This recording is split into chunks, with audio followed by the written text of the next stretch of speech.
I know he wanted to be a part of it, so you know what I mean. Don't, don't worry. Like I said, everybody's a lot. People are welcome. The usual people who support. I'm not going to invite everybody because you know how people be. But see, when I think when we do videos like this, I just say when we do videos like this and shit like that, I just like the feelness because like it's just our culture. You know what I'm saying? Right. Like I sent it who to else would do some shit like this? You know? I sent it to Cavase if he wants to join. I don't know if he's available. So you know what I mean. Oh, Force MDs. I forgot about that. See, this is Oh, he why could. you have to. Oh, Wikipedia don't even have that shit though. They skipped over Force they do. MDs. I just saw it on Wikipedia. The production. No, it's not on Wikipedia. Yeah, no, No, they wrote but the I'm looking songs. at no, Yeah, I'm looking at like all the albums they produced from '82 to now. They don't even have Force MDs on there. that's They because they're skipped the over them. singles. No, I'm looking at the albums that they Yeah. produced on though. They don't have the Force MDs on that list. So I'm Like literally eight for looking at it right now. 87, they have Alexander O'Neal, they got Sherelle, they got New Edition, and that's it. That's because Force MDs are on 85. No, I'm talking about the Love Is a House album. That was '87. I could have sworn they just did songwriting for that one. I don't think they did Did they? production. Oh, okay. But you Yeah, just including the producing. You're not including songwriting. And I'm doing producing and songwriting. Yeah. yeah, that was '87. Hmm. I don't listen to the Dream. He's garbage. So definitely not checking for that album. Who? The Dream. I don't listen to niggas that don't sing. Sorry. What do they do for the dream anyway? That's R&B the niggas. He came I out with a actually new fuck with the album. dream. Okay, right? Yeah, that's your boy. He came out with the sequel, Love Hate. Oh God, Love Hate was a classic. Don't do that. I don't never like the Dream. Never check through this shit. I need niggas that's gonna move me. Like when Okay, you hear them I sing, they think giving you goosebumps. He don't do that for me. okay. I think I got everybody. Everybody that I was trying to get. Yeah. Shout out to Try for that dope ass movie review we did last Fuck night. his pen. If niggas, if I need to see niggas writing their own shit. If they ain't writing their shit, I ain't fucking with niggas like that. His pen game is immaculate. I don't give a fuck about his pen. I need to see the nigga writing the lyrics.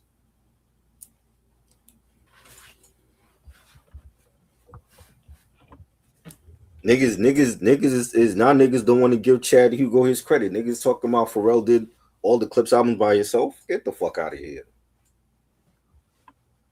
I'm not a big Neptunes fan. That's crazy. Is that what we doing now? We just gonna cancel the Asian kid out of our culture because nah, fuck all that. We gotta give Chad his roses too. I ain't condoning that shit. Oh, Pharrell did all the Clips albums by himself. No, he didn't. That's like saying Q-Tip did all the Tribe albums by himself. Yeah, it's like they want to cancel niggas out. Nah, fuck all that. It's Chad Well, and Pharrell. that's like saying Andre 3000 carried Outcast. Nah, that page 92 bricks. That nigga need to stop looking on Wikipedia for shit. What do you say? We not gonna cancel Chad because they going through some court case. Yeah, that nigga was like made a post talking about Chad never produced Hell Hath No Fury. That was all Pharrell. No, it wasn't. That's both Neptunes. Asinine shit. All right. We about to start in about 5 minutes. Just to let you guys know, when we do this, Janet's going to be last. Just to let y'all know. But you know what? I was just thinking, Try, about something. Yeah. Prince pretty much started one of the best butterfly effects in music. Because if he wouldn't have fired Jimmy Jam and Terry Lewis, we wouldn't have gotten all this good music. Let's keep it a buck. Yeah, but wasn't they still producing for the time before they got fired? They were, but what happened was, and I'm gonna talk more about this when we get into this shit, but Prince didn't like the fact that they were doing outside production because he wasn't really paying them right like that. You know what I'm saying? Well, their rightful due. So they were getting more work when they were doing for other people like SOS Band and Human League and all them people and shit. But I'll talk more about that in a minute. You know. All right, let me share this to a few people, get some views.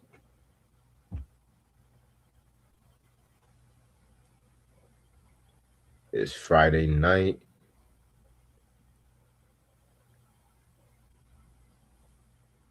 Try, you still there? Yeah. Oh, okay. I'm sure.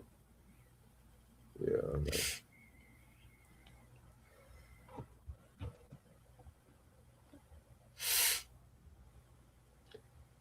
Have y'all noticed how everyone's been using Prince sped up Camille voice?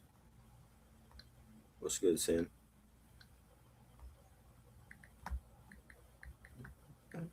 Samuel, what's good? Sam in the building. What's good, Sam?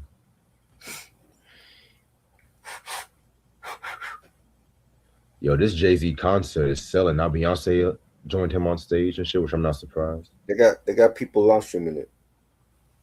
Oh, I'm definitely gonna watch that later. Shit. I'm telling you, Jay-Z's like the best rapper out right now, and he hasn't dropped a new album. That's the crazy part.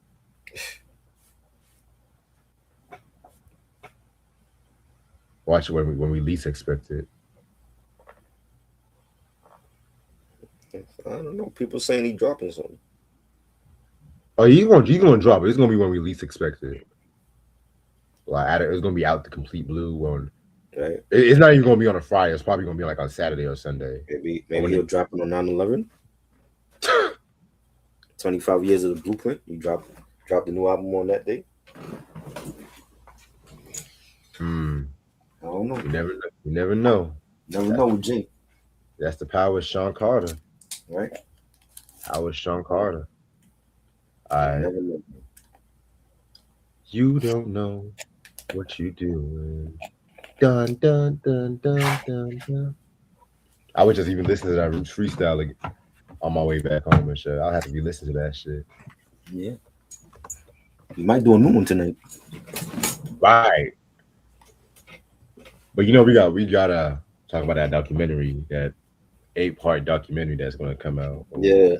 Was that September? Yeah. Documentary, new album. I think it'll drop the same month. All right, let's start this shit. Yo. What's up, YouTube? How y'all doing? It's your boy Reg in the building. I got my homeboy Trying to building with me. How you doing, Try? It's good. Chilling, what up? Yes, sir. All right. So we're gonna do another one of these producer tier rankings and stuff like that too. Shut the fuck up. So yeah, sorry about that. So this, as you can see, we're gonna do motherfucking Jimmy Jam and Terry Lewis. Iconic production duo, songwriting duo, and everything like that too. Which we're going to talk about the producing side, songwriting side too. You know what I'm saying? So we're just going to honor their legacy one way or another, and everything like that too. So I can't wait for this one. So how did you get into Jimmy Jam and Terry Lewis? I mean, yo, my mom was playing a lot of these records even before I knew what the hell he was, you know. Going back to Climax and Cheryl Lynn and the Time and all that. And then I think for me when I started to notice who they was from the Time, and then of course Janet Control Era, and then the Human League and Force MDs. A lot of these albums I have on vinyl. Like that's how far back we going with the discography. So I remember getting the Love Is was a Touch and Go album, the Love Is a House Yeah. joint. I remember getting that at the record store and going to buy Control and Rhythm Nation and all that. SOS Band. A lot of some of those albums reviews we've done. You know what I mean? So yeah, legends, man. They're definitely legends in the game, and I don't ever see nobody like discuss them when we talk about producers. At least not even like non hip hop producers. When we talk about producers, they always seem to bring up Babyface first before Jimmy Jam Terry Lewis. You know what I'm saying? Like Babyface is great. He's not the only great R&B producer out there. Though. They bring up Babyface or they bring up Paul Kelly. You never hear about Jimmy Jam and Terry Lewis, and they might have more hits than Babyface. You know what I'm saying? And as a production duo, for them to be still together for this long is just that says something about their their chemistry, and they have an ear for music, and they work with so many different artists. Like none of these artists are the same. Like Climax wasn't the SOS band. Sherelle was different from Cheryl Lynn. And you know what I'm saying? It's like they worked with so many different artists and really gave a lot of responsible for a lot of artists' careers. Like without Jimmy Jam and Terry Lewis, I don't think Janet Jackson would be a legend right now. We would just be talking about Michael, and that's it. Like they are responsible for Janet's success. New Edition, when before the Any Heartbreak album, and their New Edition was doing Popcorn Love and Cool It Now, and then Jimmy Jam and Terry Lewis brought them into manhood and gave them the more adult songs, and without New Edition, we would still be talking about what's their best album? Candy Girl? Is it the second album? They needed Jimmy Jam and Terry Lewis. You know what I'm saying? And they've done this time and time again for a lot of different artists. So like when we talk about R&B producers, they name got to be brought up in that conversation besides Babyface and R. Kelly. Or Right. people mention Tom Bell and Procter and Gamble and all that, but you got to mention Jimmy Jam and Terry Lewis.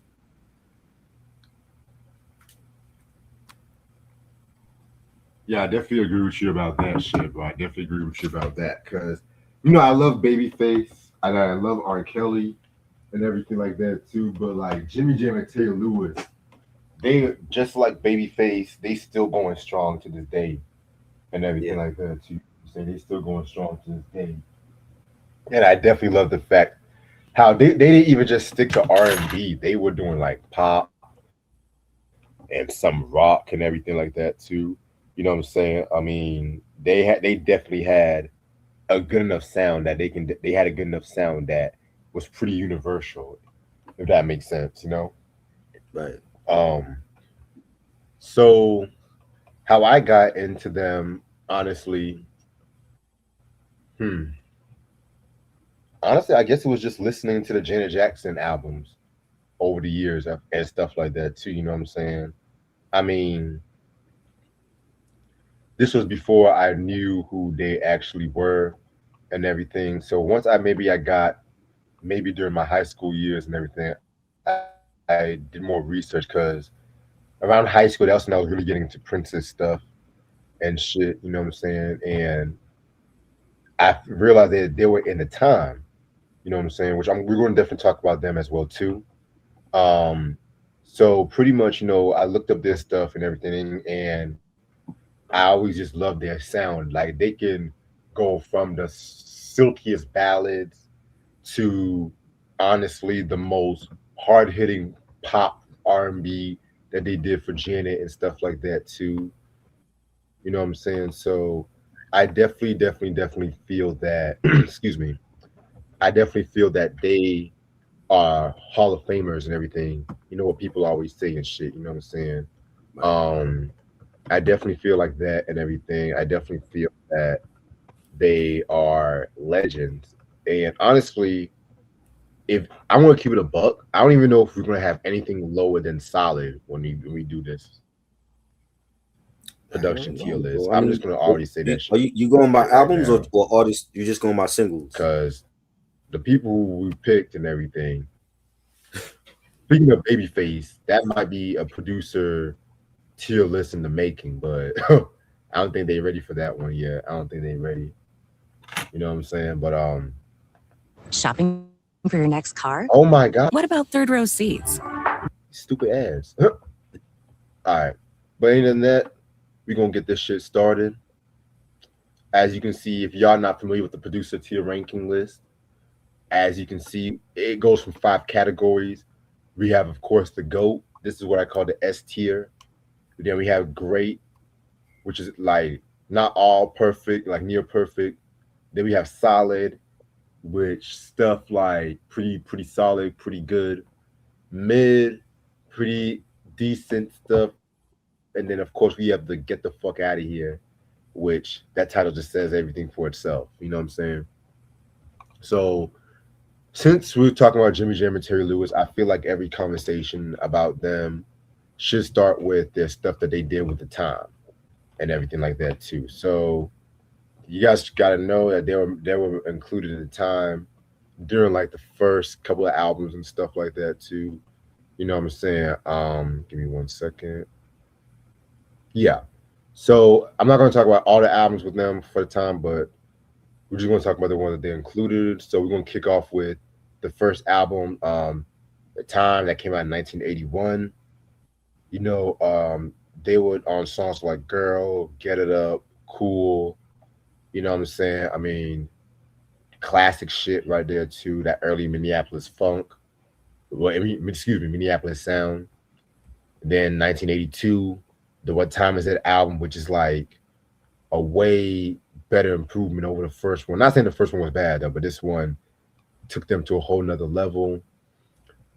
This was known for songs like 7779311, The Walk, Gigolos Get Lonely Too, I Don't Want to Leave You, One Day I'm Gonna Be Somebody. You know what I'm saying? This is definitely one of my favorite time albums and shit. And then, of course, Prince fired them because they were doing shit for other people and everything like that. You know what I'm saying? And you know, he didn't like that shit, which we're going to talk about that in a minute. We're going to talk about that in a minute. And then that's when they got back together and they did some shit for the Graffiti Bridge soundtrack from Prince's album, which that album was actually solid. The movie was just bad. Yeah, I'm going to be real with you. bad. Yeah. Like the album, I can fuck with the album. The album actually grew on me in recent years, though. It's not the perfect album, but he has some heat, though. And you know, with that Graffiti Bridge soundtrack and everything like that too, that was known for songs like Release It, Love Machine, Shake, which I fucking love that song, Shake, The Latest Fashion. Those songs was originally supposed to have been for an album called Corporate World, which was only supposed to have been Morris and Jerome, but Warner Brothers wanted the original lineup of the time back together. Because that was one of the reasons Prince did the Graffiti Bridge movie and stuff like that too. So that's when they dropped the Pandemonium album, which this might be controversial, but that's actually my favorite album the time has ever done. Really? You know what I'm saying? I mean, that album. Album, yes. That album cover is bad. No. The album cover sucks. I agree with you. It's so like fucking 90s, but when I hear Jerk Out, Chocolate, Donald Trump Black Version. Crazy. You didn't like this album? Fuck no. You didn't like Pandemonium? Hell no. Oh my god. Are you fucking kidding me? Nope. Come on, Kirk. That's not fucking fuck no. That's not fucking with their first two albums. We already started off. We already started on some shit right now. Come on. We didn't even rank the nigga. That album in that ranking. If you gonna put that in there, that needs to be at the bottom. Hell no. Oh my god. Are you at that time? Morris should have just been like, yo, I'm staying solo. I'm not coming back. If y'all gonna do shit like that. Oh no. Speaking of Morris, yeah, we gotta mention Morris's solo shit too. Yeah. We got to, but yeah, fuck, I love Pandemonium. Even Wow, try. You surprised me with this one. You surprised me. All right. Mm-mm. So I'll stick with the first two if we're gonna time talk albums. about Yeah, that's Morris the best Day, shit. all right, they did Fishnet. They did Fishnet for the That was Daydreaming a hit. album. That was a hit song. Fishnet. I Love that. love Love Fishnet. that. Salute, Unc. Love Fishnet. Unc, Come I sent you on. the link, bro. Yo, Unc, come on. Come on, Unc. Get your ass up here, man. Oh, you already here? Oh shit, yes. Oh, He already here. yes. Right. He already Salute. fucking here. Salute. Y'all.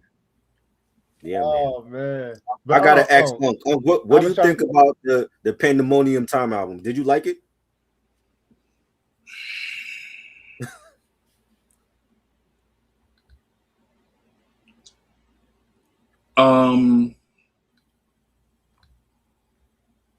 I loved it when I first heard it. Okay. Okay. As time went on,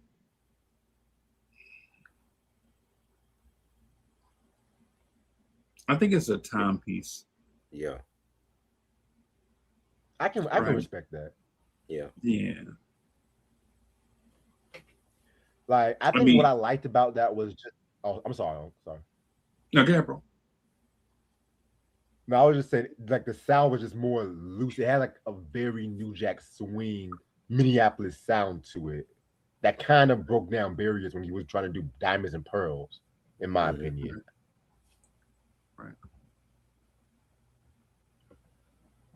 Yeah. Right. But the album cover had like that 1990 font that was just, it don't even look good now.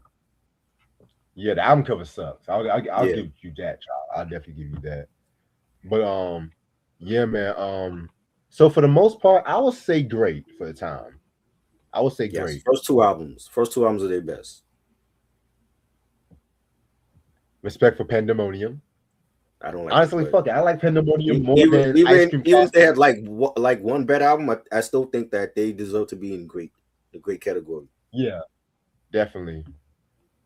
All right, so let's take it to somebody. Hey, let me ask you a question real quick. Is that the album with What's up? 7779311 on it? No, That's not. no. Pandemonium was like the third album, I think, if I'm not mistaken. That's 86. Was that 86? Wait, That- Pandemonium that- was 90.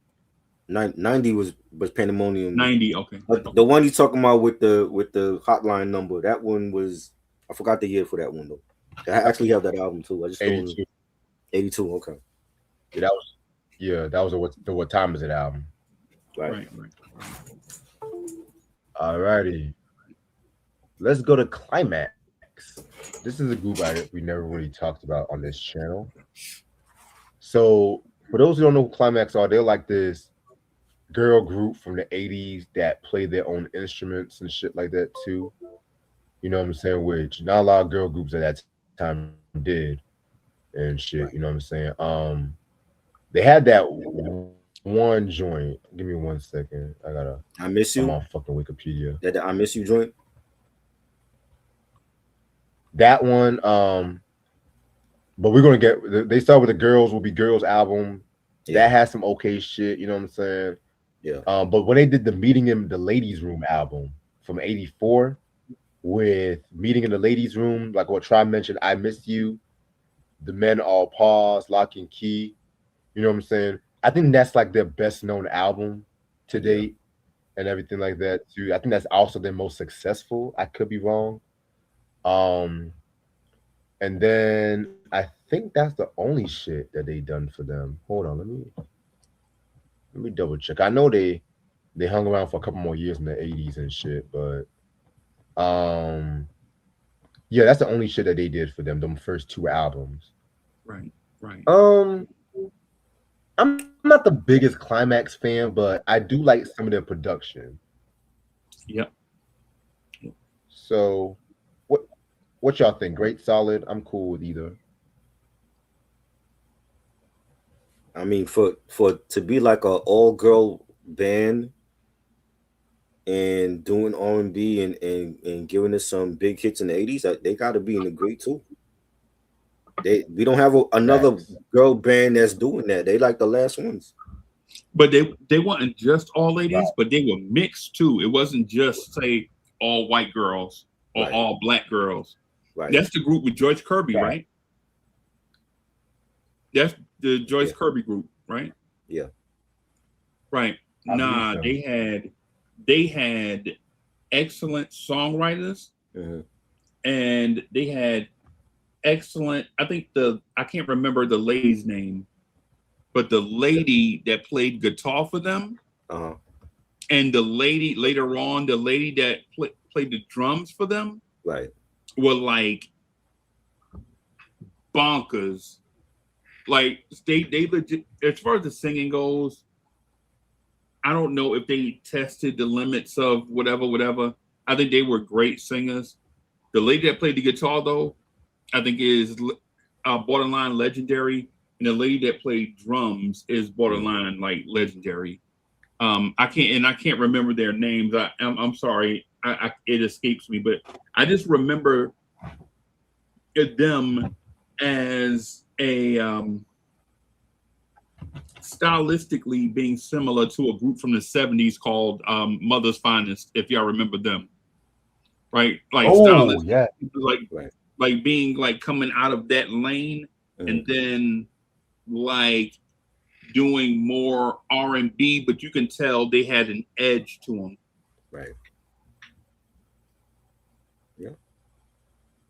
Yeah, I can see what you're saying. I can definitely see what you're saying. Before I go on, shout out to my homeboy Mark for liking this video. Shout out to Cavase too. You know what I'm saying? They like this video and shit.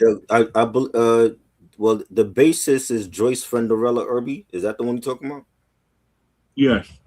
Yeah, she's the bass guitarist for Climax. Yep. She I think later on she helped mold the careers of a lot of Atlanta-based singers, right, like Lloyd and others. But she's a legend in the industry. Right. And it's unfortunate, like her name don't ring bells, but she's definitely impactful in terms of music and such. So. Yeah. Hey y'all, give me 2 seconds. I left my charger in my car. Give me like 2 seconds. All right. So I was gonna say in terms of the Climax, I think they had more music than that. It's just their songs were so edgy compared to what was on the radio at the time. Like for instance, if you're comparing Climax to 5 Star or D Train or Patrice Rushen, right, or artists that were out at the time, they had songs like Meeting in the Ladies' Room and The Men All Pause. Like they legit had more title edgy songs, right, in a sense, because they had the what's the word I'm looking for? I don't want to say. I'm sorry. Go ahead, bro. Well, I mean, it's all women, and they had more like of an adult sound in R&B at that time. Yeah. So it is, and again, it's like there's no other group like them, like to all women and they playing instruments. Right. They were like the roots of 82 for R&B. Right. You know what I'm saying? And you know, I think because of that, they don't get well. A lot of it is they didn't get mentioned a lot because of other bigger groups out there at that time too. Right. But see, I remember them on Soul Train. I remember seeing them on Soul Train as a kid, right, and I'm like, oh, it's an all girl band. I thought that was cool, and they all playing guitar and bass and drums, and you know what I'm saying? I'm like Josie and the Pussycats out there. Yeah, right. Josie and the Pussycats, right? They were them. Yeah, but there were other groups out at the time, and the reason why I say is their music was more edgy in a sense. Like they didn't sound like the Jets, right, and they didn't sound like DeBarge, Right. right? Their R&B was more in your face Mhm. type R&B, which for girls, because they're not Taste of Honey, right? Right. Right. They're not Taste of Honey. They're Not Taste of not Honey. like female groups like that are gonna be still really smooth R&B. Right. They were out to prove a point, I felt like. Yeah. Oh yeah. For sure. Yeah, I definitely see what y'all are saying and shit. All right. Now, let's go to the SOS band. One of my favorites they've ever done. Now, they didn't really start producing for the SOS until like their fourth album, On the Rise, which to me, that one and another album I'm going to talk about, those are their best albums. And if you don't believe me, this is the album with Tell Me If You Still Care.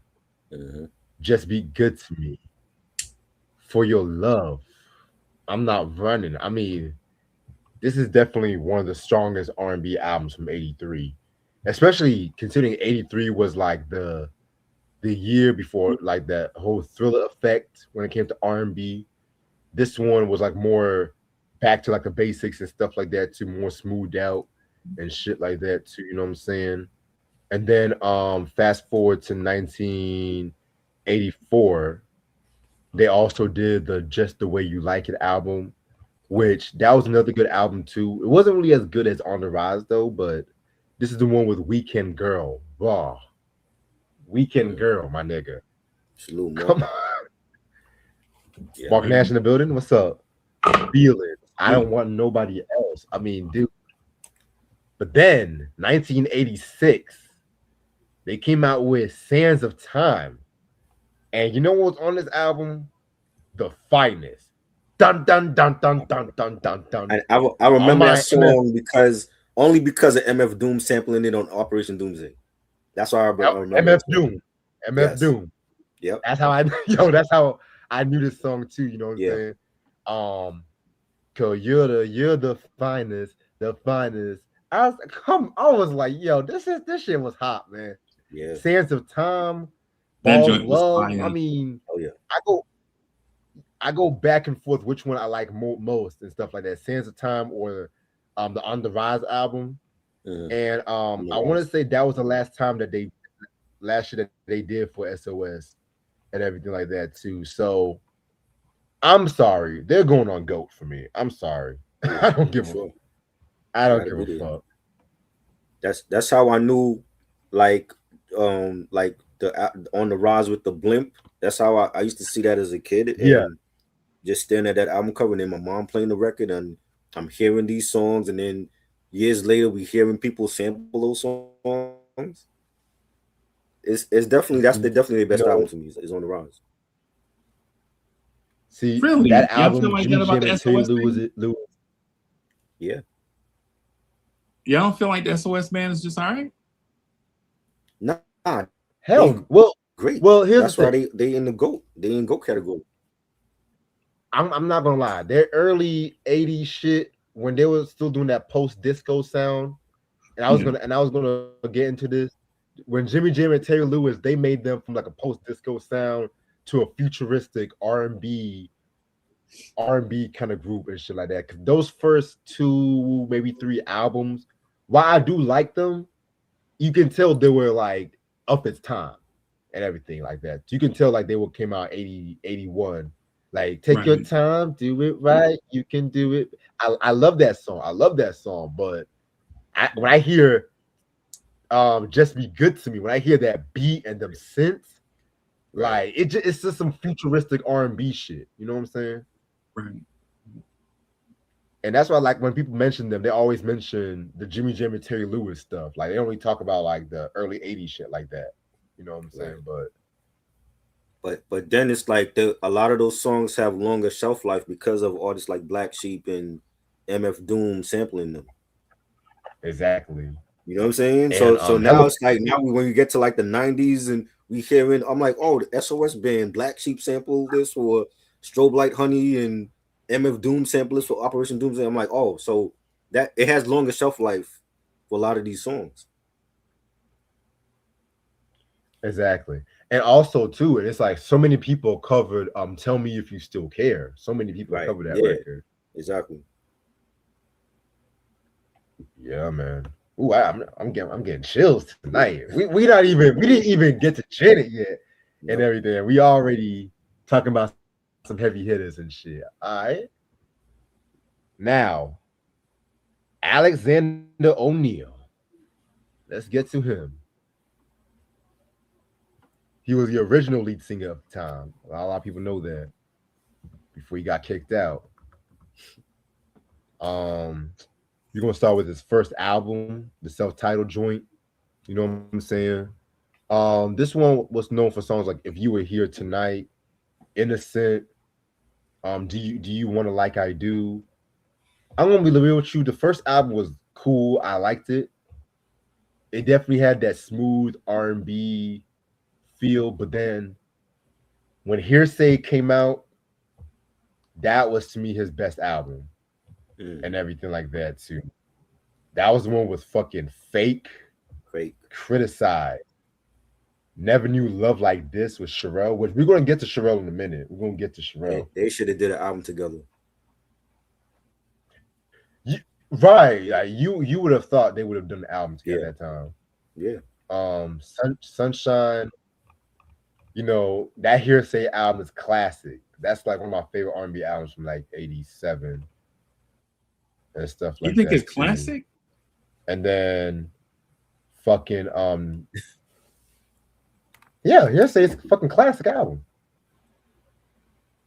I can't. What you think about it? What you think? I know you got some shit to say. Are you talking about Try? Try, you got something about that? Nah, I want to know what your thoughts on the album though. The first album, I think, has a Quiet Storm classic on it. Like you can't listen to a Quiet Storm if the first I forget. I think it's If You Were Here Tonight. Is that the joint that's on the first album? Yeah. I think you can't have a Quiet Storm without that song. Right. I think Alexander O'Neal and so it's weird because you know how certain artists seems like they are tailor-made for a certain producer. That's how I feel about Alex and Jimmy Jam and Terry Lewis. Not Janet, not the SOS Band, not Sherelle, not New Edition. I think Alexander O'Neal was like tailor-made for them. It's like they have like a deep chemistry with, and it's probably because they probably known each other longer than the others. The second Alex album, the second Alex album, I felt like I don't want to say it's not classic, but I remember when it came out, it was received, but it wasn't exalted because of other music that came out in '87. Like there was so much music coming out in '87 that when Alex's album came out, it was like, because I love the album personally. Right. I love the album personally, but it was like it came out when Salt and Pepper was killing the radio. There was a group off the West Coast, like a bunch of dudes with a chick with Jerry curls. I forget their name. They there's the one that I think they formed a rap group or something. But anyway, it's like they had a joint out. Roger Troutman was out. Force and D's, they were out. Force and D's was out. LL Cool J was out. Eric B and Rakim was out. There's like so many. So when Alex's album came out, I don't know if a lot of people bought it, even though they appreciated the music, if that makes sense. Like the music was great. I see what you're saying. But did you when you were in the record store, were you like, do I get Alexander O'Neal or Keith Sweat? Right. That's what I feel like at the time, like, because I think I was probably about 18 or 19 when the second album came out. So it was like, do I? Because at the time, I'm not gonna lie, I'm like, do I get Alexander O'Neal or do I get Frederick? Right. You know what I'm saying? And no disrespect to Alex, but Frederick had a song called Gentle. I don't know if y'all remember that. That was out. Right. And so you're like, I don't know. And time revealed to us that Alex was the better artist. Mm-hmm. But when your best song, when people say the best song off the album is a ballad, how often do you rush to get it? Even though that album had some bangers on there. Right. Do you think his best song is with Sherelle? No. No. I think Alex's best music is when he's singing by himself and he in pain. Right. Like If You Were Here Tonight or Sunshine, that's the joint. That's the slow jam, right? Yeah. Like I think that's Alex in his bag. Like Alex in the booth by himself, right, singing about like pain or something. Mm. That's when you can hear the soulful. I think that's when even Jammin' Lewis said that second album, is sonically his best album. Like it sounds the best. Right. Believe it or not. Wow. See, that's why I like having. I'm sorry. Oh yeah, my bad. No, I'm sorry. That's why I say I like having y'all here because y'all actually were there when like the albums came out. Y'all can tell me about the experience, like the first experience and everything like that too. You know what I'm saying? Because of course, I listened to it years later and shit like that too. Like when I first heard that song "Fake," I was just like, "Who the fuck is this?" That was actually my introduction to Alexander. Like, who the fuck is this cat right here talking about fake? Somebody just done pissed him off or some shit like that too. But then like the sonic production of it was what really got to me and shit. You know what I'm saying? So I definitely see what you're saying though, because like I said, 87 was just a dope year for R&B and everything like that too. Like such a dope year. And I think he just got caught up in the one. That's why when you said that, when I listened to it, I think it's a classic R&B album. Even after all these years, I can listen back to it. Like I have the album in my phone, and I could just listen to that album. And to me, it's everything an R&B fan wants in an R&B album, right? But when it came out though, I don't know if you're talking about. I think Michael Jackson was out. Yeah. Michael Jackson was out. That was 87. Yeah. So it was like and truth be told, Janet Jackson still had joints on the radio from her Control album. Yeah. So it's like even though Alex's album was classic, it's like we didn't feel like I wasn't running down to Crazy Eddie to go get Alexander O'Neal. It was more like man, it was I think Jermaine Stewart probably still had music out. Right. If y'all remember Jermaine Stewart. I remember him too. But we don't have to take our clothes off, nigga. He had some good music. No, that's a song everybody liked him. I like because he was supposed to have been on Shalimar too. So yeah. Oh wow, I didn't know that. He has that look of Shalimar. Yeah, he does. At that time. Yeah. Speaking of Shalimar, Jody Watley's first album came out '87. Y'all forget, right? And that was a good. That swept the. You know what I mean? Yeah. I think Howard Hewitt had an album come out around that same time. It was like so much music. Oh, that I know. I'm a Shalimar head, man. That classic era Shalimar, the Howard, Jody, Jeffrey, and shit. Yeah. Yeah. All right. Where we at right now? So Alexander O'Neal. So he also did a Christmas album called My Gift to You. That was pretty good and shit like that too. You know what I'm saying? And he also did some shit. They also did some shit on his '91 album, All True Man. which I heard some of it. It was okay. It was alright and everything like that too. But for the most part, I'll say for those first 2 albums alone, I will put them on grade 2, in my opinion. What y'all think? Yeah. Yeah, it sounded about right to me too. All right. All right. So, Force MDs. I think they just did one shit. I think. Let me double check. Then So they really did just do wrote Tender. Tender Love, right? Yeah. Yeah. But let me double check because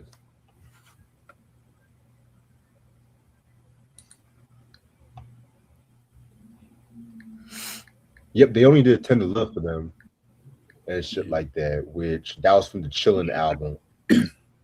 Which honestly, that classic, that's a classic ballad, which originally that was for New Edition originally. Yeah. Right. Crazy. Which I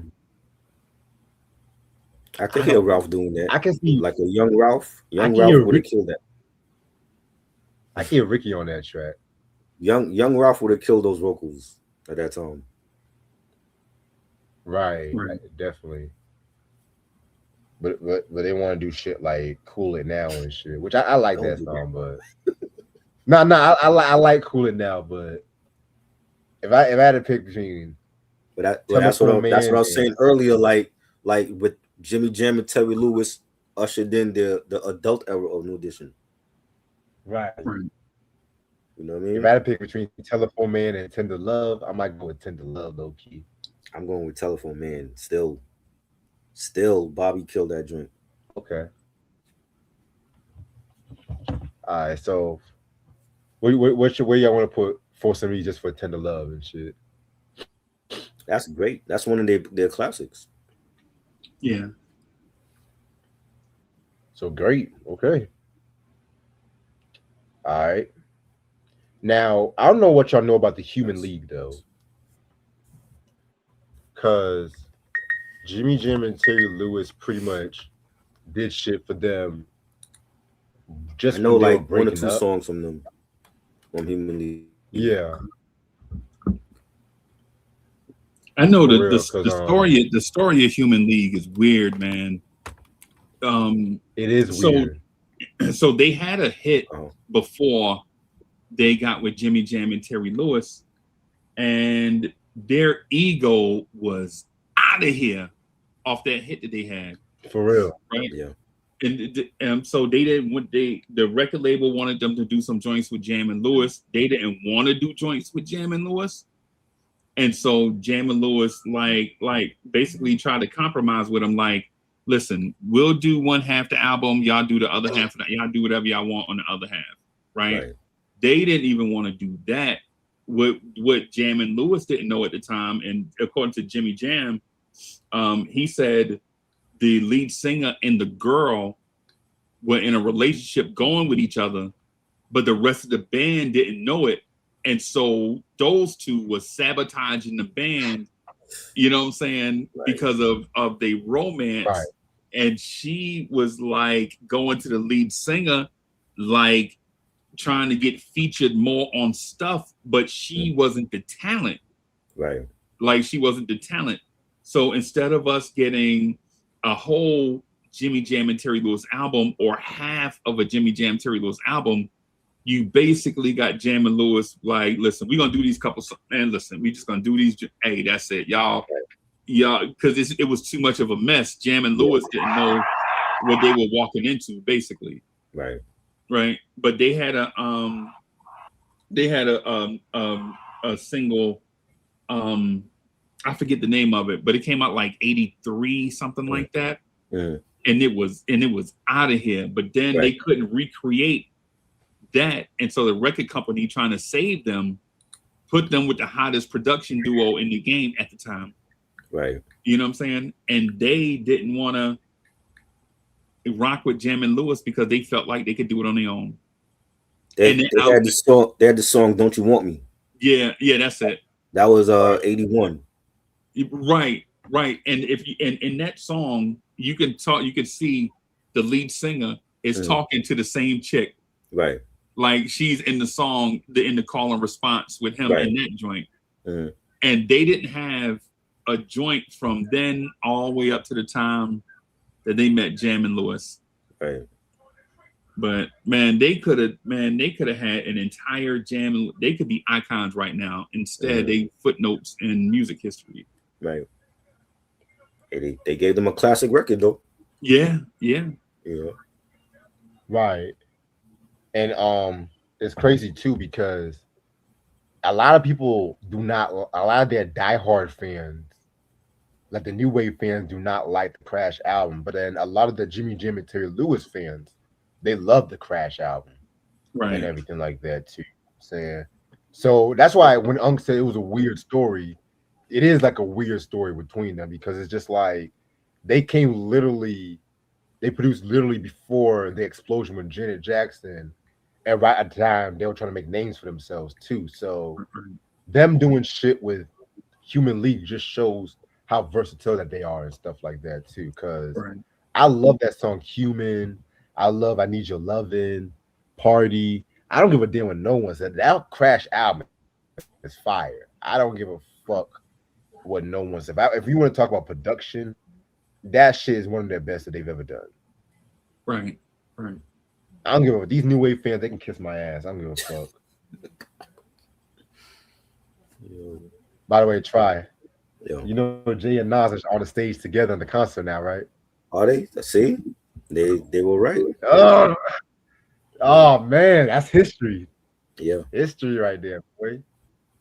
So, where y'all want to put them? Go great, solid. What you want to put them?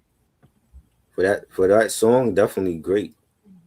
That's a great record, man. Definitely. All right, let's go to Mary J. Blige. So MJB, Jimmy Jam Taylor, they done some stuff for them. I think starting with the Share My World album. Let me double check. Yeah, because Diddy was doing the first two.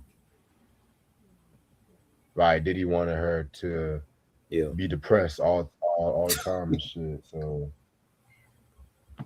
Diddler, yeah. May want to have creative control. So right.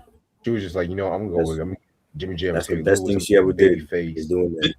This is the era where she stepped away from Faith, right? This is after Faith Evans. Yeah. Okay. Yeah. So Share My World, which to me is my favorite Mary J. Blige album. I don't give a fuck what no one say. I've heard people say that too. Jalen is shout out to Jalen. Jalen said the same thing, that's his favorite album. I love What's the 411 and the remix. I love My Life, but to me, Share My World, I don't know what it is about that album. It just has that perfect sound, released at a perfect time. This was definitely that transition album for Mary and everything. You still had a little of the hip hop soul in the previous two albums, but then you had this more glossier production and stuff like that, this more glossier style, especially with these two songs, Love Is All We Need and Everything, two of my favorite songs and stuff like that too. You know what I'm saying? Love Is All We Need, that use that classic Rick James sample, Moonchild from the Glow album and stuff like that. Niggas don't know about that either and shit, the Everything joint, they sample the stylistics, You Are Everything, you know what I'm saying? Classic song right there too. You know what I'm saying? And then I think they did some shit for the Mary album. Hold on. They did the Love I Never Had and stuff like that too. For the Mary album. That was pretty dope and shit, you know what I'm saying? Give me 1 second.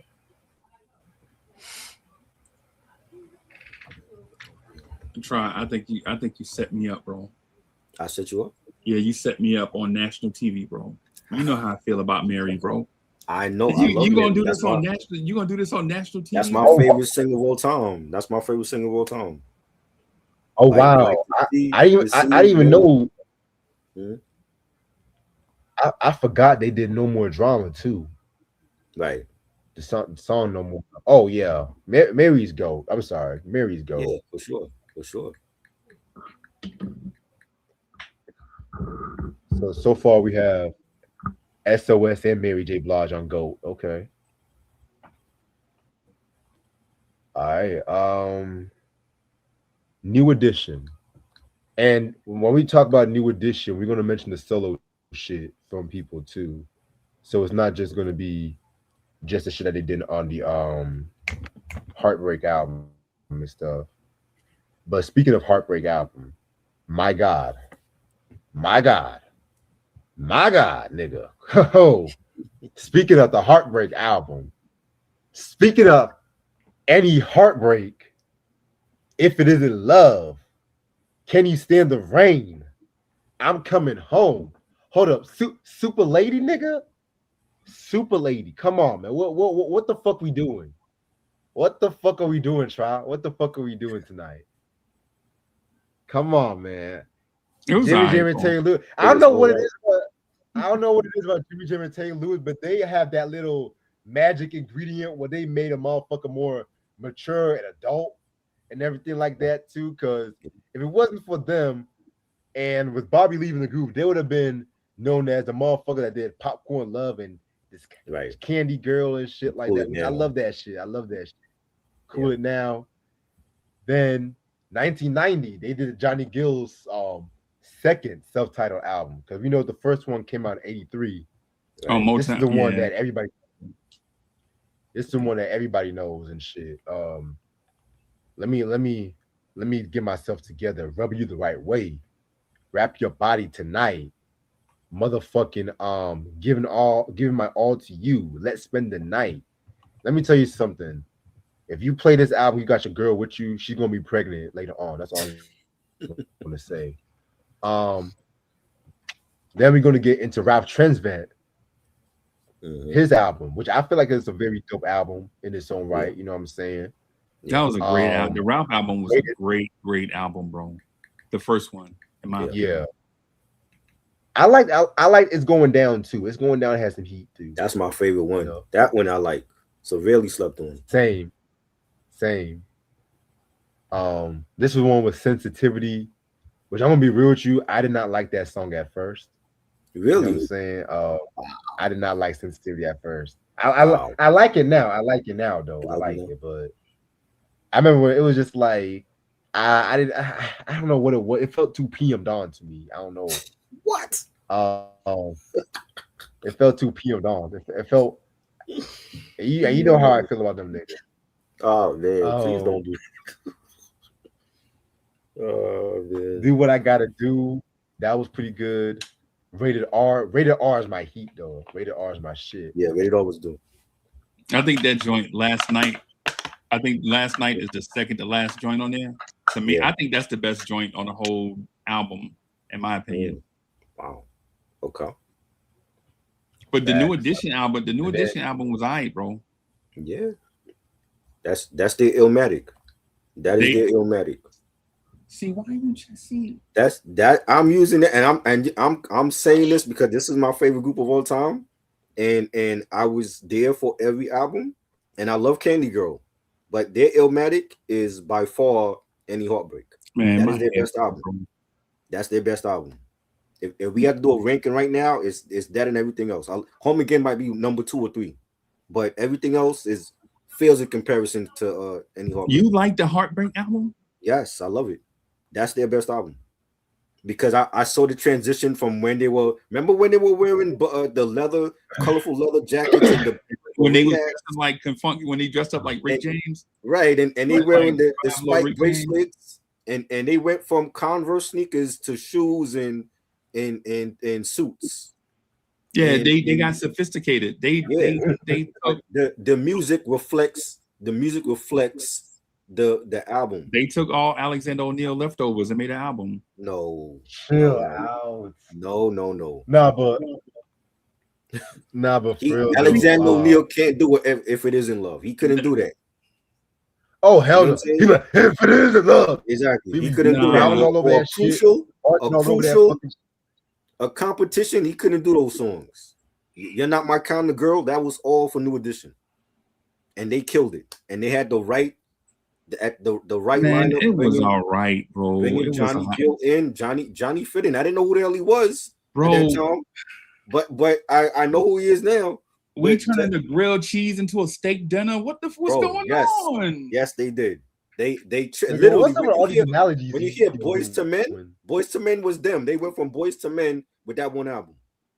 That's the transition that they made, and they stuck with it. It's not like they relapsed and they went back to wearing the colorful leathers and no, they became men on that album, and we got to credit Jimmy. It was Jam all right, bro. It was all right. I think No, I think. that is top 10 R&B album of all time, right up there with songs. Oh, in the what? Life. What is it? What? Yes, right up there with songs in the Key of Life, right up there with 12 Play. Any R&B album you say, it's right up there with it. That's their best album. Even now, when you see them, Red, is he trolling? Bro, when you it's see them Friday on night. tour Nah, now, I'm not mad. I'm not mad at this, bro. When you Of see them all on tour time? now, they could do the whole album right now. Right now, I don't even need to hear Candy Girl ever again. They could do every song from Any Heartbreak right now. New Edition is all right, bro. Come on, bro. Come on, dog. Come on. They needed that Mind transition you, with the try. right producers. No, we didn't. because We didn't even like get like the yo, No Money like soundtrack. Teddy Riley would have been dope too, but he's not gonna give them that transition. That was like a career transition for what happened with them. That's a career transition for them. They had the right You people in said place. top 10 of all time. Yeah, How about top 10 all top time. 10 of 88? Can they be top 10 of 1988? any decade? Top 10 of any decade. There's no R&B in the 2000s that's beating that album. Can Not I name Alicia three? Keys, not Beyonce, nobody. Can I name 3 albums from that same year that's better than them? Okay. Make It Last Forever. Guy. No, Bobby Brown, My Prerogative. not Guy. Don't Not be Guy. cruel. The Bobby Brown thing. See the Bobby I'm Brown not thing. gonna hold. Hmm? That guy album was fire. It is. That But album listen, remember Bobby Brown came out the same day as Any Heartbreak, June 20th, 1988. Right. same and day. you saying it's not better? I'm not saying it's not better. I'm saying those were the best albums of that year. I don't think they're better. Well, I mean, you can arguably say they were better. I didn't even mention In Effect Mode, bro. That was great. I don't think that's better than Any Heartbreak. That's not better than Any Heartbreak. Fuck no. I love Albie Shore. Now, the man is a legend. That album is not better than Any Heartbreak. Oh my god. Oh, No. bitch. No, you don't even got the ballads like Any Heartbreak. No. Come on now, man. Come on, what we doing here, man? We talking R&B or what? What we doing? In Effect Mode is Yeah. If you got to say like top 5 of that year, those are the best top 5 albums. Guy, Albie Shore, New Edition, Keith Sweat, My Prerogative. My Prerogative. That's the best out of that year. But Albie Shore first album better than Any Heartbreak now. Come Hell. on, bro. I love it. this. That to me is his best love album. I love that one, and I love the third one, the Verses, Sexy Verses. Sexy That's Verse. his best shit. That's Yeah. his best shit. You know what I'm saying? But better than Any Heartbreak? No. Yes, come on, bro. What are Nah, we talking man. about? Nah, If- man. if- what would He wasn't even a great singer like Ralph Tresvant and Ricky Bell and Johnny Gill. Johnny Gill is a better singer than him. And I'll just say this, bro. Mhm. For the Heartbreak album, I think the last 2 songs on the album saved the entire album. There's a joint on there called Coming Home. We started off with where it all started. That's the New Kids on the Block disc, because New Kids on the Block they stole a manager and made millions. Had a Saturday morning cartoon. We started off the album with where it all started. Where it all started from. I love this. You know what I'm saying? I don't understand it, bro. We started, they didn't pull no punches. They started off like taking shots at New Kids on the Block. You know what I'm saying? Like that's how the album started off, and then we end with Boys to Men. Like without that song, there is no Boyz II Men. And I'm talking about the group. I'm talking about Mike, Nate, Wanye, and Sean. There's no Boyz II Men without that song. You know what I'm saying? Like that's the New Edition family tree. Boyz II Men, a legend.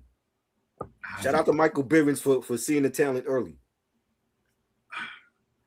Yo, we didn't even get to the Mo Money soundtrack yet, and I'm just looking at that soundtrack. You know what I'm saying? Like that. How is that not the best album of '88? Like Bobby Brown album is one of the best R&B solo albums of all time. Yes, Right. I'll give him that.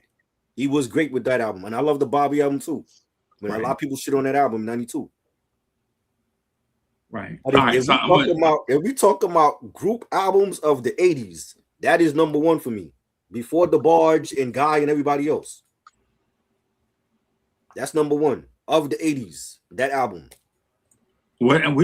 Which album you said? Yeah. I'm sorry. Any Heartbreak. Best R&B group album of the '80s. One of the best R&B albums. Oh, of okay, all time. okay, okay. If you say group albums, okay. If you're talking about groups, And of all time, I'm standing on that hill with that album in my hand. And I'm going against all R&B albums of all time. Maybe I'm missing it.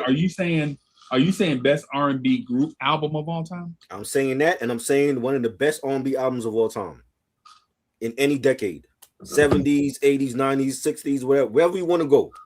One of the best R&B albums of all time. Conceptually, production, songs, lyrics, everything. That is what the New Edition needed. That transition from boys to men. Boys to men. That is the theme for that album. You're right. They should have called it that. They needed that transition. You're right. Yes. But and Exactly. I'm just saying, just throwing this out there, as you know, just to and this is for the chat. This is not for Triborough because Triborough's passionate that New Edition is okay, right? I'm saying that even in that year, bro, there were albums that came out that were so good. Yeah. That you could not believe what you were hearing, Yes. right? Albums that I didn't mention, like the Anita Baker album that came out in '88, so good you can't believe what you hear. I tell you what, Sleeper album that came out in '88, and only music heads will know. Only people that are music historians and love music will even remember this name when I say it. But in '88, in spring of '88. Terrence Trent D'Arby came out with an album, and the whole album was fire. It was. And I think that the most popular song off the album may not have been the best song on the album, because I think the most popular song off that album may have been a joint called "Dance Little Sister." Right. Yeah. But the most popular song in the culture was a song called "Sign Your Name." Right.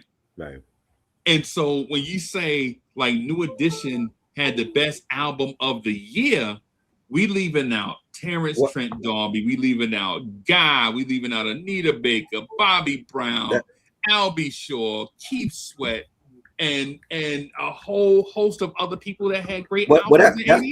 That's why I said arguably like top 5. Those in the top 5 for me of that year. 88 was a great year for R&B. Great year. You could put Albie Shore from 1 to 5. I don't like his album was great.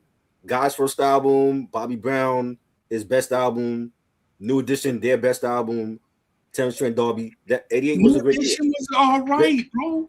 Just like when we talk about rap albums of 88 was the best year in the 80s for rap releases. All the classics that came out in that year, R&B and rap had the best golden year of 80. I can't believe Reg's letting you get away with this, bro. I can't believe Reg's letting you get away. Like, you know what I'm saying? Reg, that was the best year for rap and R&B. Bro. Yo, my man is up here. Yo, he dying on the New Edition hill, bro. I am in front of on all that New these Edition people, hill, bro. I am because of how much crap they have to go through as young artists and dealing with the shiesty ass manager like Maurice Starr, and then him going off and starting New Kids on the Block, and they selling out arenas. They got the merch. They got the Saturday morning cartoon. New Edition didn't get none of that. Maybe because they wasn't good enough. They better than New Kids on the Block, And I grew up with both of those groups. The You merchandise, can't tell the me merchandise Jordan sales Knight is don't not say a better something singer. different. Jordan Knight is not a better singer than Johnny Gill. He's not. Hell no. He's not. Okay, he tried a solo career, it didn't work. He thought he was Justin Timberlake before Justin. Okay, he had a bad solo career. I'm just saying, a New Edition is alright, bro. even a biopic was alright. They are legends, and they need to be in the Rock and Roll Hall of Fame right now.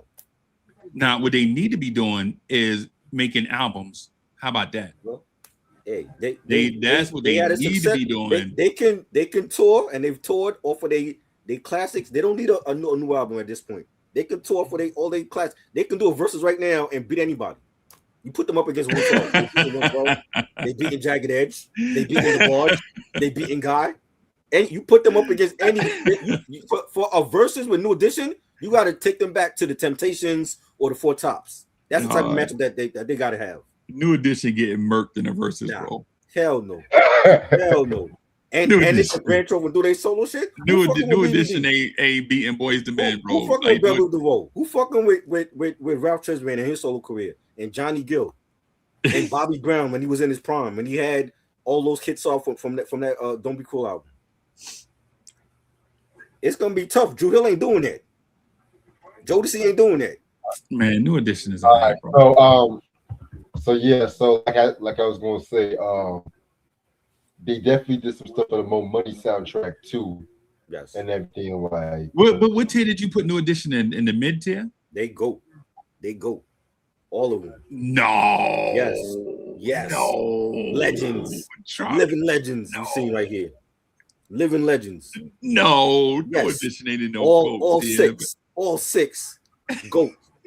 All six is GOATs. You know what I'm saying? They GOAT. Yeah, I put them in GOAT tier. Okay. All right. That must be a fake GOAT. That must be a lamb. We don't put him in the lamb tier. How that's a fake? So who you putting in the GOAT category? Because we know at this point who's going in and who ain't making it. New Edition is alright. They GOAT. New Edition is like a silver necklace, bro. Like they not really gold, and it's not really a Cuban link. It's like they just a silver necklace, bro. You know how many groups came after them that were influenced? Jagged Edge have an album called J.E. Heartbreak. Where do you think they got that title from? I don't know. Where did they get that title from? When they were little kids and they were watching New Edition do their thing in '88. 112. 112 was that whole 112 group is New Edition right there. Just a younger version of New Edition.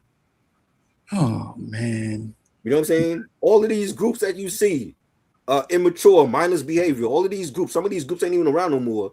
They were inspired by New Edition. New Edition was alright, bro. They was alright. Goat they like like the Frosted Flakes of the cereal world, bro. Hey, Frosted Flakes is great. I know, yeah, that's what I'm saying. But it's not Cinnamon Toast Crunch though. That's what I'm saying. It's apples and oranges. Is you some people prefer Guy more. I love Guy, but I got New Edition over Guy. New Edition, they have a longer discography and they made better music over time compared to Guy. Guy only got 2 good albums. Really, if you look at it, maybe one. No, they got 2 great. They got 2 great albums. You know what I'm saying? Don't diss the Future. The Future was good, but it ain't the first album though. First album they had the big hits on that. Nah, the second album. Second album was good. Why y'all be doing that, man? The second album was good. I prefer the first album. The second album has some joints, but I prefer the first album though. The second album is classic. You didn't like that song, so you didn't like Long Gone? It was good. I didn't like the first single. I didn't think Teddy Riley DOG Me Out. You didn't the I Want to Get With You. I don't think that should have been the first. I Want to Get With You. Nah, that shouldn't have been. You know what I mean? Nah, I agree with Trey on that. DOG Me Out was my heat. Yeah, that was Total Control. Yeah. That was my shit too. Yeah. What's the other one? Tease Me Tonight. Fire. That was. Ooh. You know what I'm saying? Like the album is fire, bro. The album is fire. Yes, it's just about I have it. The album is dope. But to your point, I don't think New Edition can beat High Five in the verses, bro. What do you talk about? High Five was inspired by them. High Five is New Edition right there. Yo, wait a minute. High Five don't have hits. High Five is a dollar store New Edition. Okay, they got their hit songs. They got their hit songs, but they not new. Again, they didn't have Tony Thompson was dope. He not Ralph Tresvant though. Okay, they don't have no Ricky Bell in that group. They have no Johnny Gill in that group. It's one guy and his people. It's basically like Michael and his brothers. It's like it's one talent and his brothers. Okay, if they would have picked Thompson went solo and Simon Bad Boy. If they would have picked a better lead single, I think they would have probably been bigger. No, they got the hit records. They got a greatest hits. Because they first single wasn't even that. Their first single was "She's Playing Hard to Get," right? I love it. And it sounds just like R. Kelly, right? And you know, it's like he had to be somewhere because it sounds R. Kelly like actually produced them though. Yeah, that's what I'm saying. Yeah, that's what I'm saying. So if they'd have picked another, like if "Kissing Game" would have been their first single, I think they'd have been a bigger. You know what I'm saying? Classic joint. Kissing Game, Unconditional and I Love, Can't Wait Another Minute is on there. Another Minute.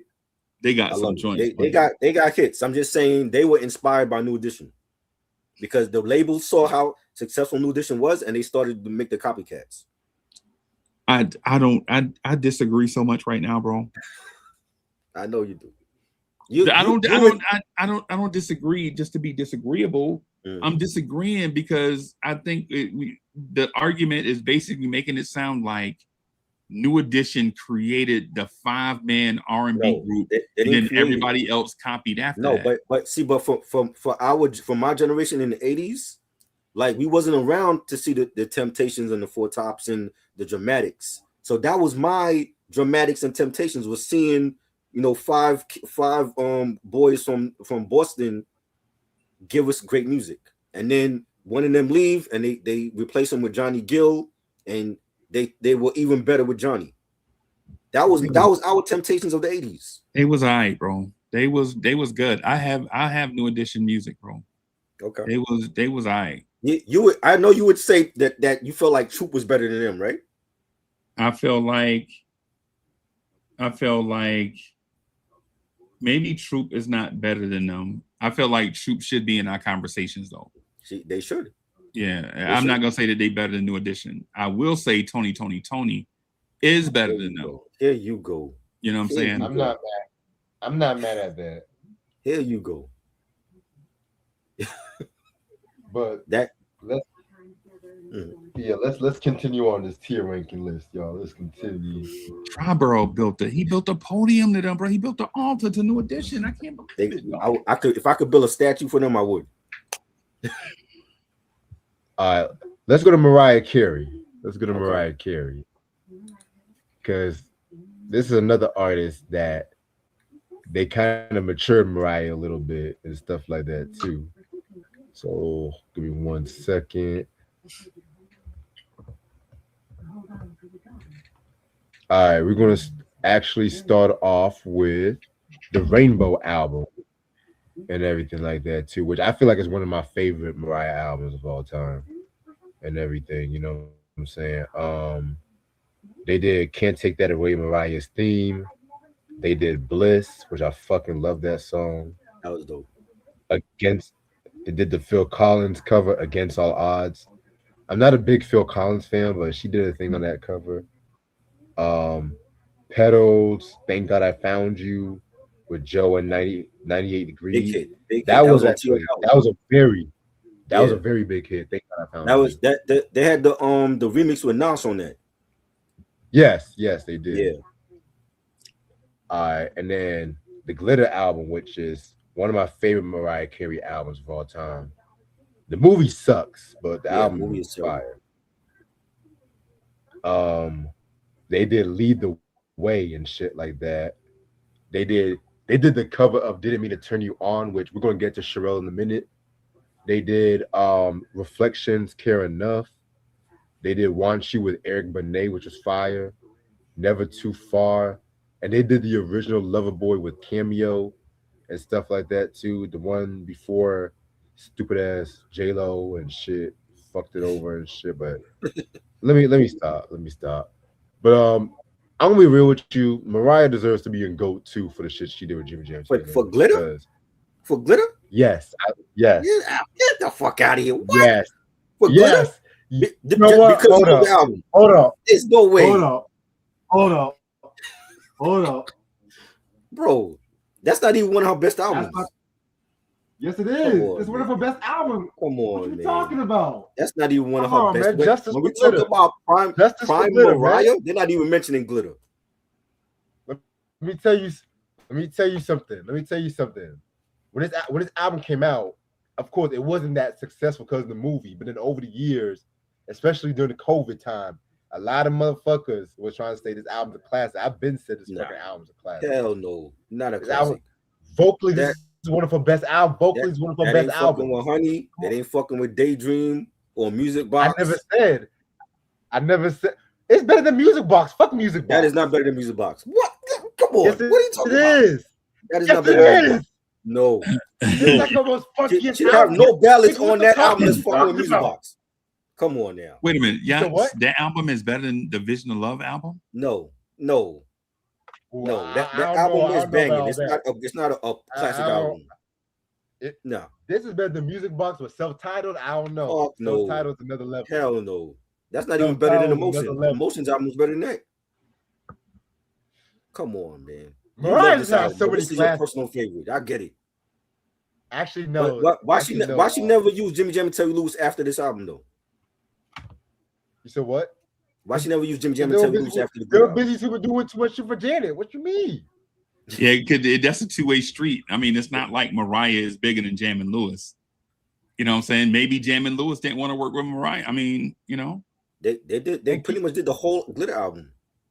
And keep in mind, this was around the time when they were trying to blacklist my girl right here and shit. You gotta remember that shit. They were trying to blacklist her for what? Yeah, you The know- Mottola cat was trying after they break Oh, up. Yeah, Tommy Mottola. They were trying to make it seem like she was crazy Yeah. and everything like that too. Have a whole breakdown and shit. Well, she Right. did have a breakdown. She did have a breakdown. Like literally, she had a song called Breakdown, and she had a breakdown. But see, once she explained that she was going through bipolar at that time, and she was going through a lot of shit, how people were trying like if you read her fucking book, Mhm. which honestly is one of my top books in music history and shit like that too. It explains the whole breakdown, the whole fucking story. Damn, so And she shit. bipolar too? Yeah, Yeah, I she just agreed think she was it wasn't I fair. didn't know that. Yeah, I just think it wasn't the music industry was taking a 24-year-old chick and trying to, you know what I'm saying, trying to blackball. You know what I'm saying? Like Right. she 24. I think she's 23, 24 years old. Of Yeah. course she gonna make bad decisions. Right, Like that's what 23, 24-year-olds do. right. You know what I'm saying? So I think her worst decision is what she did to was it Changing Faces or Cut? Who did she Allure. manage? Allure. Allure? Yeah, Yeah. that's probably her worst decision. Hey, damn. Yeah, so Damn. I actually like that. I actually like that other album. They had beef with her, so Yeah, you know. yeah. All right. So I'm gonna be real. I'll be fair. I'll put Mariah Carey in great. You want to put her in Absolutely GOAT great. for one And album? For great? one album that they did? It's not Two even albums. the Two it's albums, not even excuse the me. Bad Boy shit. The Bad Boy shit was better. Shit, you want to talk about Puff? Let's put Puff in the GOAT for that. For the Honey album.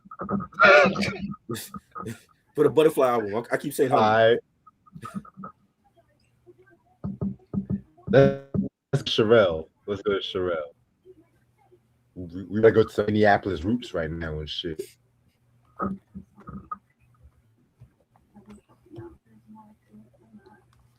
So Sherelle, we're gonna start off with her first album, Fragile. You know what I'm saying? They did the Fragile song. The OG Didn't Mean to Turn You On. Also, the Robert Palmer version of that song too. They did that too? Fire too. Yeah, Robert Palmer. He did a cover. I Didn't Mean to Turn You On. No. I'm saying did they produce the Robert Palmer version? No, they didn't produce that one. No. Oh, okay. Yeah, rest in peace, Robert Palmer. By the way, Like I Will. I mean, this album was cool, but it wasn't into high priority through '85. That was the one that really set it up there, like Saturday Love, Monday, Tuesday, Wednesday, Thursday, Friday, Saturday. I mean, I always loved that song growing up and everything like that too. You know what I'm saying? Summertime. That shit be playing on the fucking radio and shit like that too. You know what I'm saying? Sunday, Monday, Tuesday. I know T-Pain also interpolated that shit 2 years later. Why? That's Trash Boy. Where's the trash there? You got a garbage can too? Right? That's what I'm saying. Like, what T-Pain? Come on, bro. You look I'm good talking to me. about Sherelle, bro. Sherelle. I'm talking about the whole Sherelle run. Can we? No, Sherelle, Hold on, chill out. Come that is on, a man. classic Chill record. out. Oh, you don't like that song? High priority. Oh my god! Come on, Wow. man. We didn't even get to Affair yet, nigga. We didn't even get to Affair yet. Nah. Come on, man. Yo. We're not gonna do this shit. Red, listen, kid, but him, can y'all hear me out on it? Just hear me out on it, right? Because I'm not trying to trash. I'm not trying to trash a successful music artist, right? But she came along in a different era. Now, mind you, I'm gonna say this, and y'all gonna swear, y'all gonna think I'm wrong for this, but I'm just telling you a fact. Sherelle came out at the same time as Whitney Houston. Right. Now, listen, I don't know how y'all feel about Whitney Houston. All I'm saying is if y'all trash Whitney, I will argue with y'all I ain't trashing Whitney at all. Until 8 o'clock in the morning. I hand to the man. Whitney. Right. Whitney is a GOAT. She's one of those ones. But listen to what I'm saying to you though, dog. Uh-huh. When Sherelle and Whitney come out, there is a diva renaissance, a whole bunch of beautiful singers that come out and they albums have hit after hit after hit. And then when you see them live sing by themselves, guess what they can do? They can sing. Mm-hmm. Right? Right. Now, Sherelle, think about this. Think about what we saying about Sherelle. Right. Think about what we saying about Sherelle. Uh-huh. Hey, her biggest hit is a nursery rhyme. Stop. Hey, bro, her biggest hit is a nursery Nelly had rhyme. a nursery rhyme too with Country Grammar. That went diamond. Yeah, that was a nursery rhyme. And listen, and I applaud Nelly all the time for listen. Nelly is one of the GOATs. Nelly should be on the hip hop Mount Rushmore. What? Right. No, but I like Nelly. Sherelle, I like Nelly. I don't know about all that though. Yeah. I'm saying because of him establishing an untraditional hip hop city. He did that on his own, right? He did that on his own, right? It's kind of like if some great rapper out of Detroit would have just put Detroit on the map, right? We had Eminem. My thing with Sherelle though is when you come out with all these divas, like you talking about Janet Jackson's album come out. I'm sorry, Janet's third album, the Control album, comes out the very next year, right? Produced by the same thing, by the same guy. Now think about this.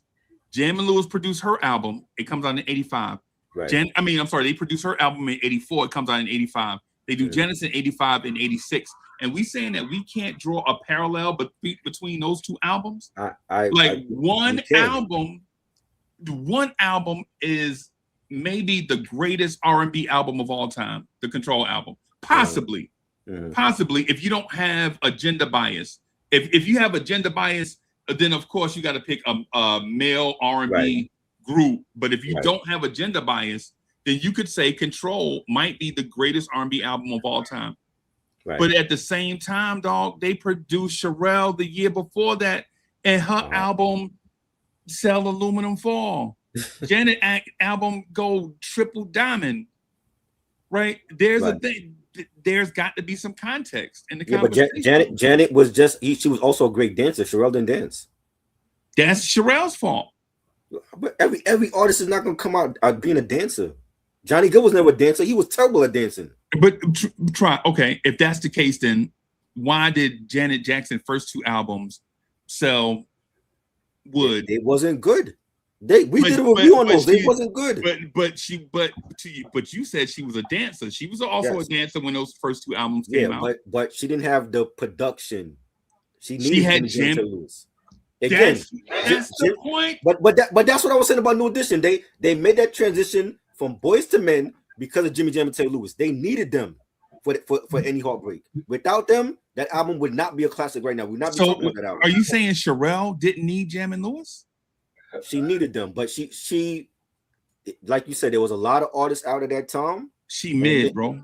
And at the time, and she wasn't a dancer. And some artists are just better than others.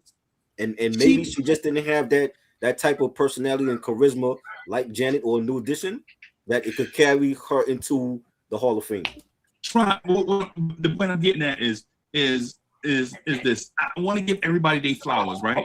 Right. And for everybody that's in GOAT status, I want to give them.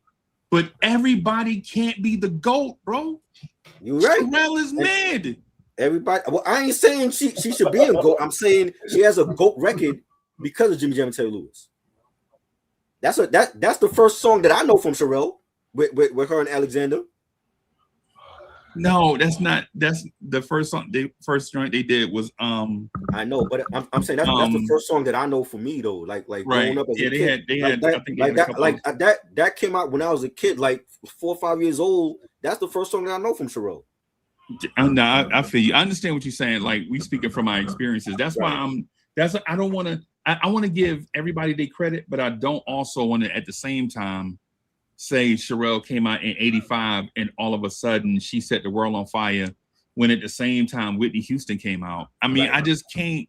Yeah, you know what I'm saying? Album was better. Whitney had a better first album. Whitney just a better artist. Yeah, she's a better artist. Yes. Yeah, that's all I'm saying about Sherelle. I didn't say to put Sherelle in GOAT. I'm just saying it's a classic record. Again, like Human League, they have a classic record because of Jimmy Jam and Terry Lewis. I'm saying Sherelle, man. I'm not saying that she's a GOAT. I'm saying would you buy a ticket to go see her sing right now? No, I wouldn't. Okay. All right, then.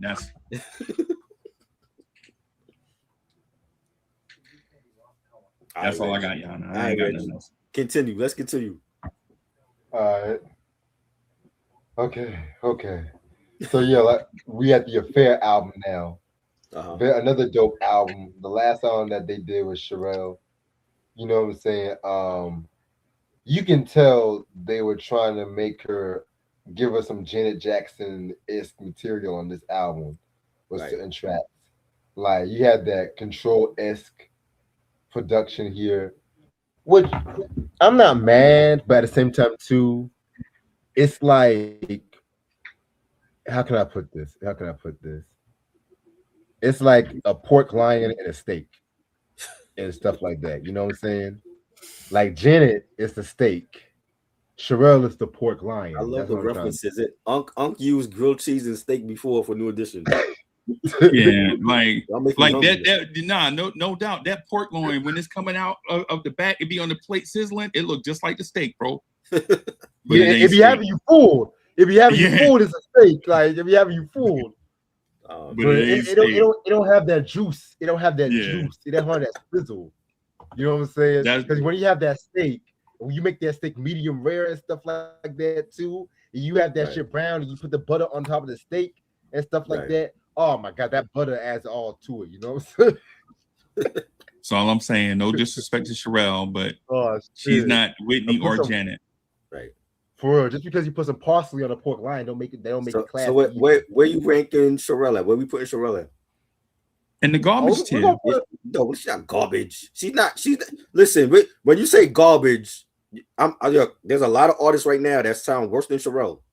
Okay, so she's not garbage. If anything, she got to go in the mid category.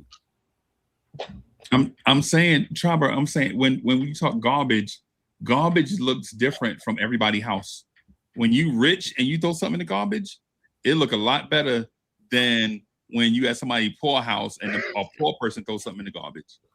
You know what I'm saying? That's all I'm saying. So what kind of trash is she to you then? Is she Gucci trash or is she Old Navy trash? What type of trash is she to you? I think she is the Maya of her era. Oh God! And somebody on here actually like Maya. One of these weirdos in the chat love Maya. They swear Maya can sing, and I'm like, yo, Maya cannot sing. She was just. I think she's the Gina Thompson of her era. She just a beautiful face. She have no vocals at all. Right. That's all I'm saying, bro.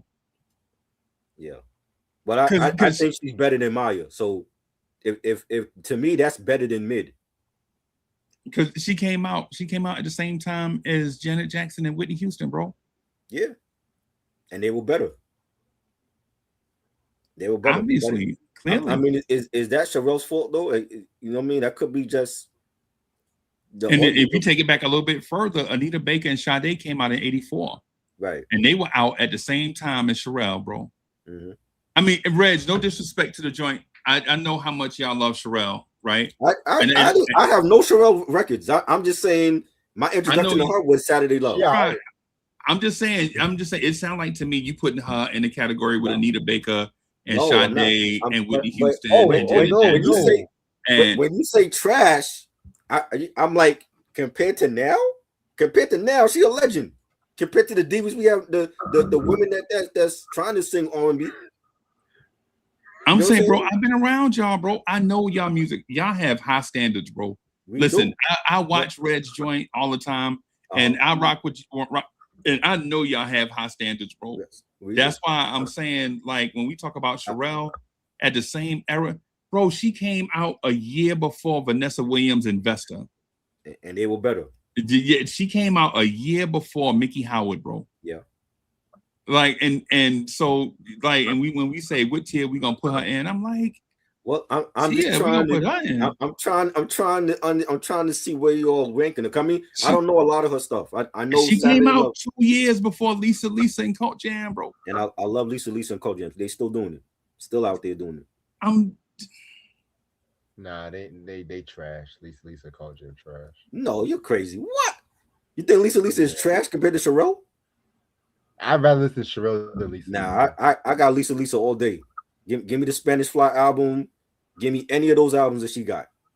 If it wasn't for Full Force, she would have been another Hispanic singer trying to sing black. Well, if it wasn't for Jimmy Jam and Terry Lewis, we wouldn't have any Heartbreak. New Edition needed them.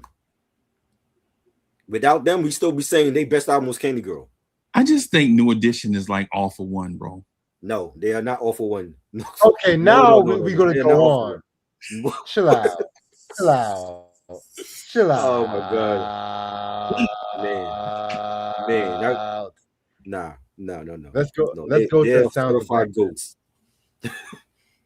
They're certified goats. Let's go to the Sounds of Blackness right quick, which is a group. I'm gonna be real with you. I don't know how I feel about Sounds of Blackness. I like some of the songs, but it's just like I'm not a big fan of them. I have to be in the mood to listen to them. Right.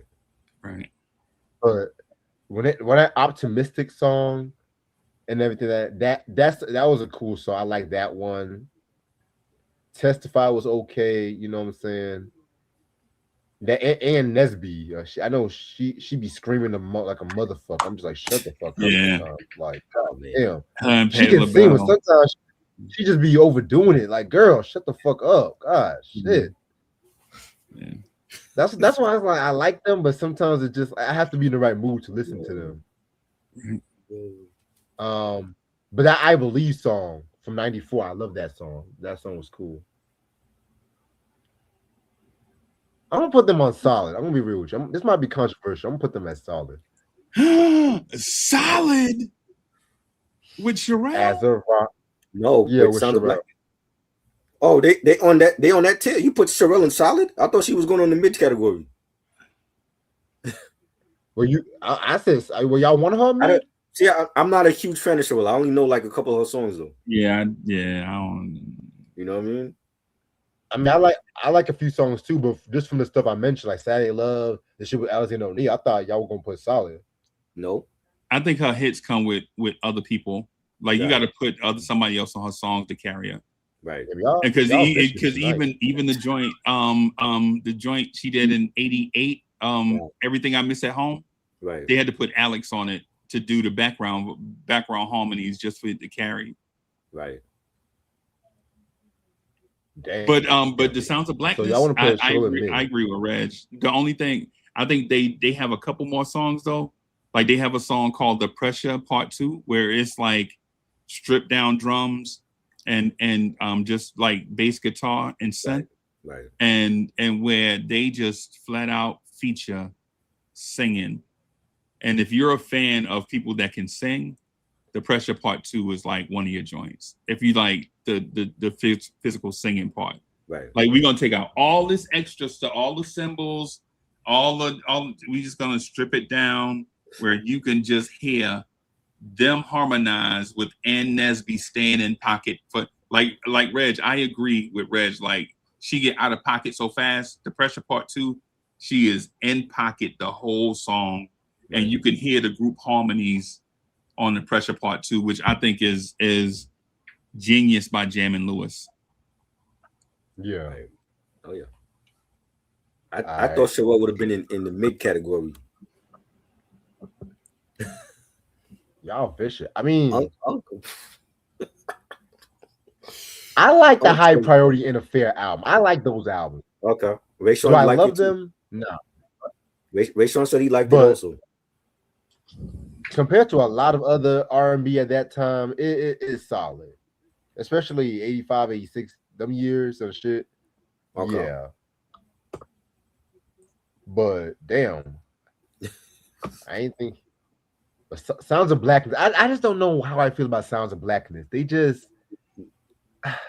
Where do you put them? Are they solid? Are they mid? I mean, I put them solid just mostly for like the highs are high, but the lows are lows. But they have more highs than lows. Okay. Especially with Jimmy Jam and Terry Lewis producing. So then they solid. Yeah, so that's why I put them on solid. Yeah. Let's go to my girl Cheryl Lynn. I think they didn't do that much for Cheryl, but I haven't really gave my thoughts on Cheryl like that. So Cheryl Lynn, they did the Prep piece song. Hold on. They did one of my favorite Oh yeah, they did. joints. Yeah. They did Encore. Yes. Okay, so the Preppy joint from '83, Encore. Yeah. That's my Classic. joint. That's my fucking Sampled joint. so many times by Cheryl, different artists. Yeah. for real. I love the video to that song too. Yeah. And they did the It's Gonna Be Right album. They did a few joints off there too. You know what I'm saying? Yeah, Cheryl Lynn is so underrated. Like that's an artist I don't hear people talk about. Her cover of Luther with If This World Was Mine with Luther Vandross. Yeah. What y'all know about that? Yeah. Classic. And then of course taking it back because everybody knows them for Got to Be Real Right. and stuff like that, which I love that song. But again, Jimmy Jam and Terry Lewis, they did that magical voodoo. They did that magical voodoo and shit, made a motherfucker sound more mature and shit like that. And then boom, they have more sexier, glossier image. They did that magical voodoo and shit. Yeah. So where y'all want to put her? Solid. Yeah, for Cheryl Lynn. Yeah. If you just go on, solid. yeah. Encore classic. Encore Yes. might be a top 100 R&B song ever. Yes, for sure. Oh, period. Yeah. Period. All right. So let's go to Usher.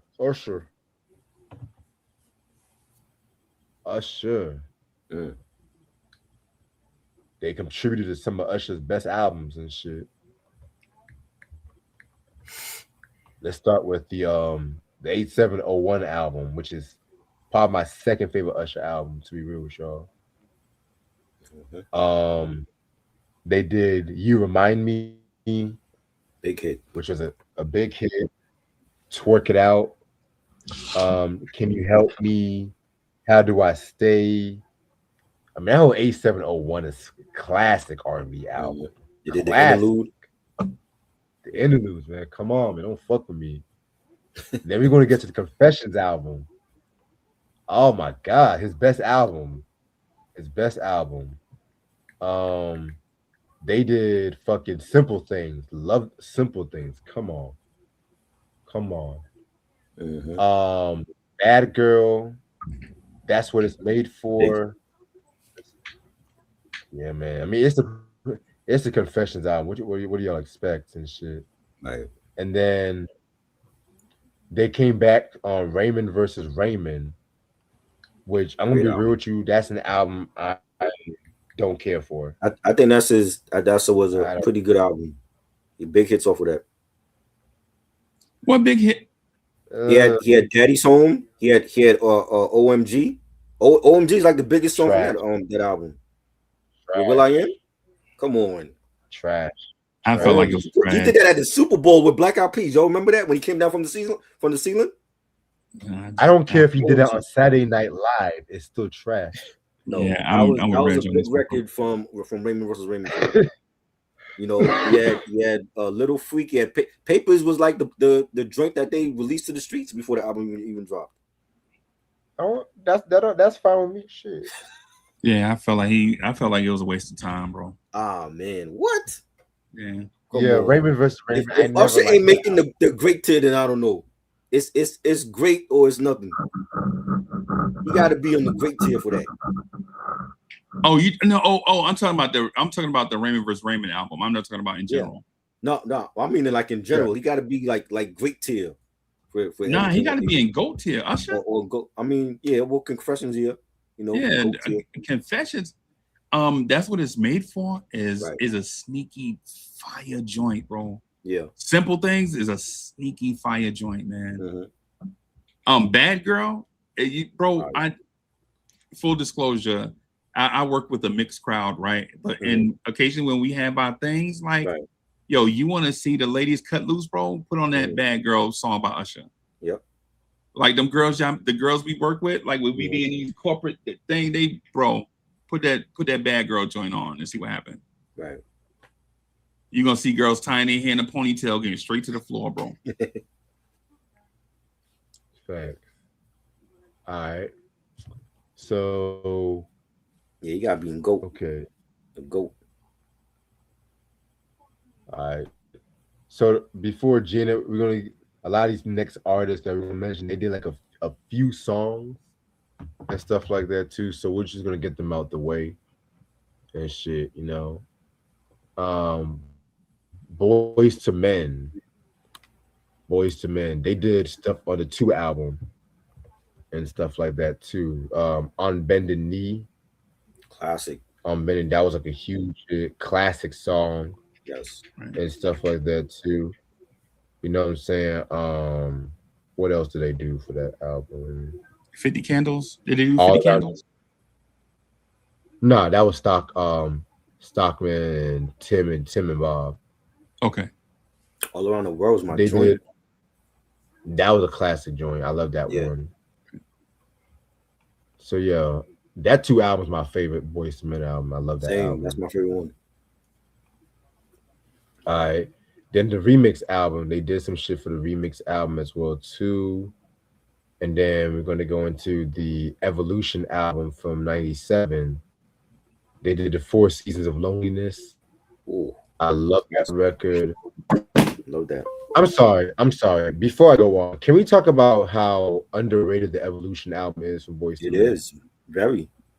But Very for whose album? underrated. Boyz II Men.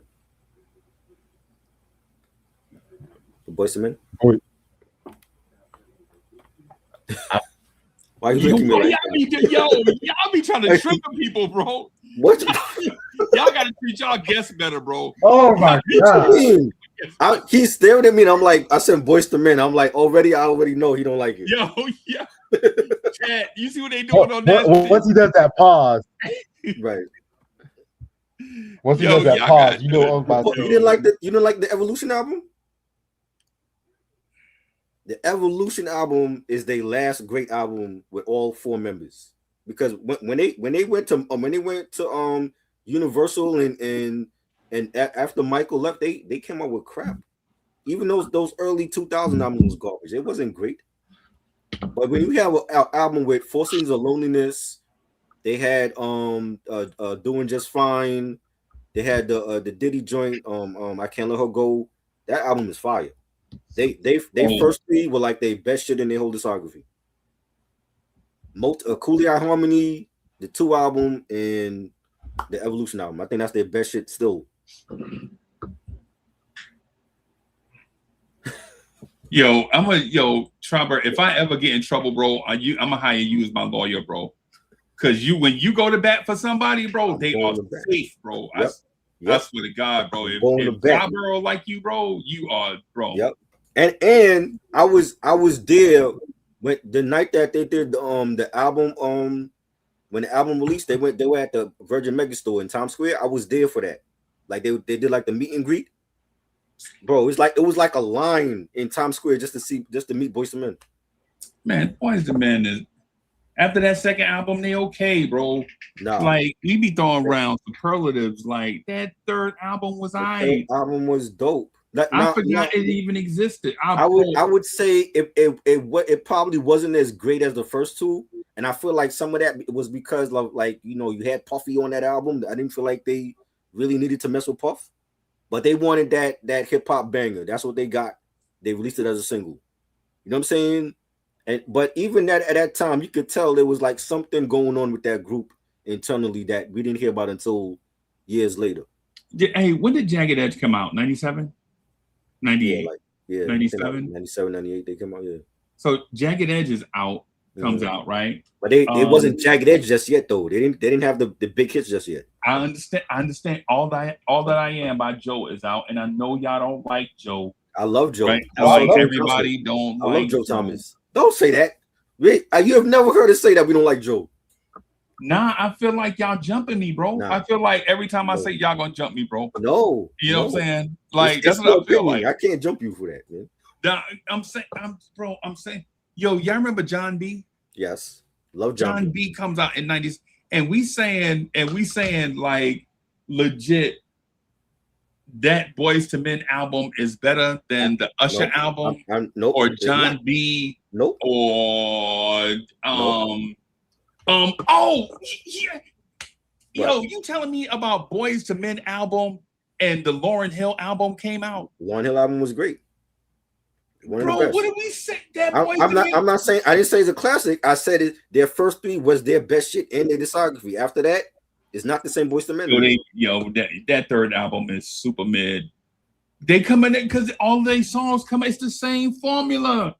Somebody gonna be like something, and then somebody gonna rip their shirt open and be like spinning it around and around. It's the same formula, bro. By the third album, you tired of it. They had some good songs on that album. It's not a classic, but they had some good songs on that third album, bro.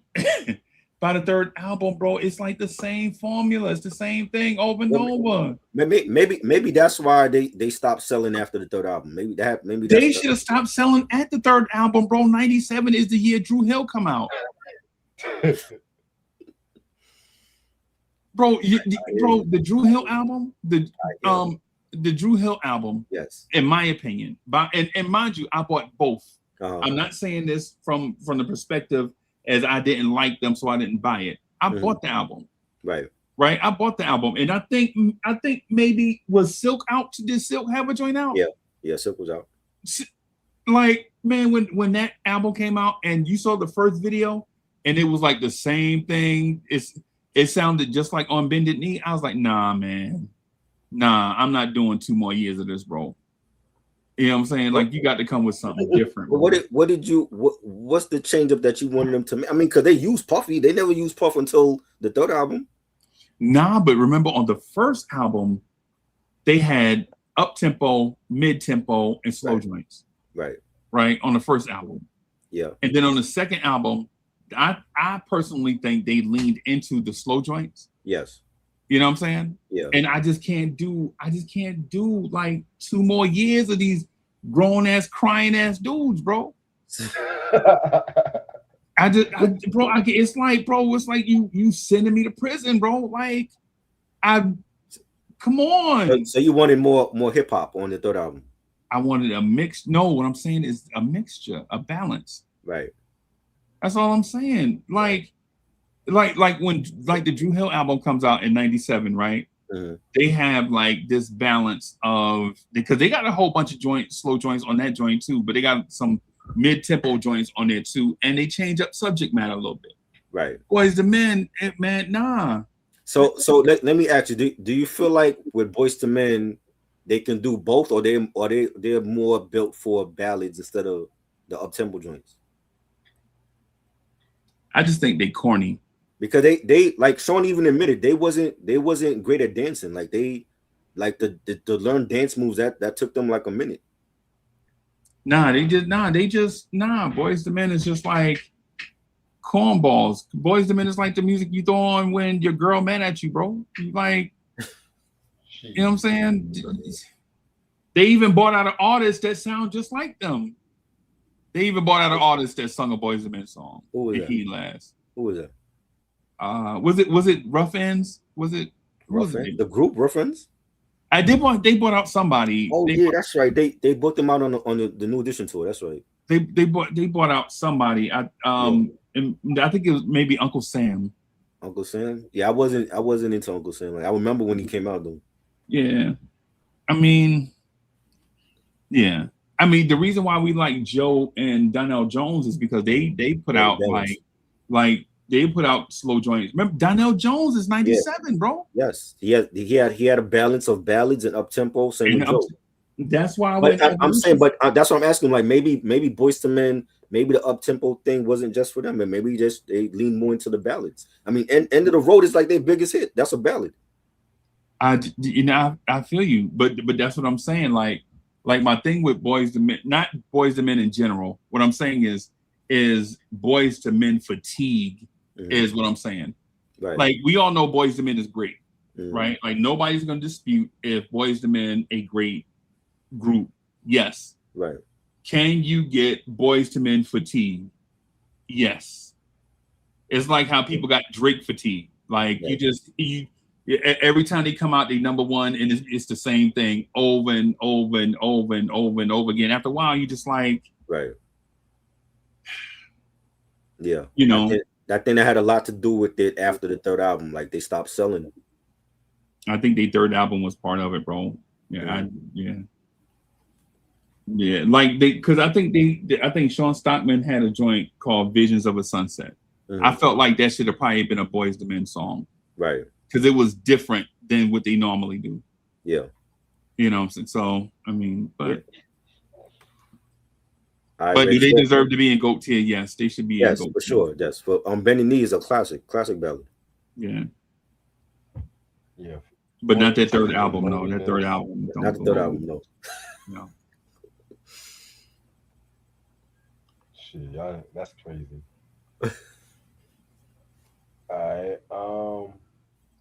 GOAT status for Boyz II Men. GOAT status for Boyz II Men. GOAT? Yeah. All right. Who else we got left? We got coming down to the last couple. We got left. We got Karen White, TLC, Shaka Khan, and Janet Jackson. Wow. Interesting. All right. And like I said, before we go, let me get me some water because my throat is dry like a mother. All right. Give me 1 second. Yeah, I'm not bashing Boyz II Men, bro. We know Boyz II Men is great. Boyz II Men is probably better than New Edition. Oh, here you go. Here you go.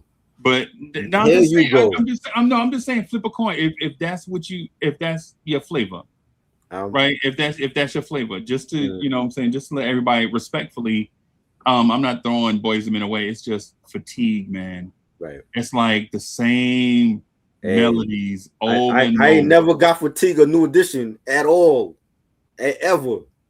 Different members came and went. I ain't never been tired of New Edition. Nah, that's because BBD carried the group. Hey, if it wasn't for Bell Biv DeVoe, you know what I'm saying? Ricky Bell needed that because he had to show the world that it's not just about Ralph and Bobby, but I could sing too. He needed that.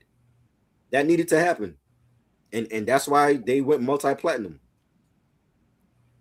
You know what I'm saying? For BBD alone, I feel like not only New Edition needs to be in the Rock and Roll Hall of Fame, Bell Biv DeVoe needs to be in the Rock and Roll Hall of Fame as well.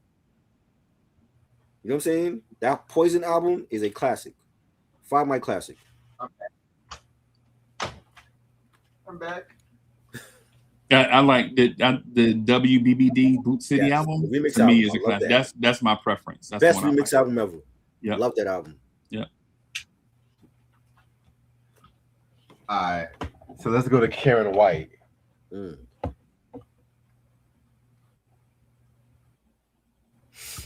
Dope singer. I'm not I'm not your superwoman. Yes. I don't know. I know y'all. These kids might not know about Karen White though. But I'm just gonna keep it about.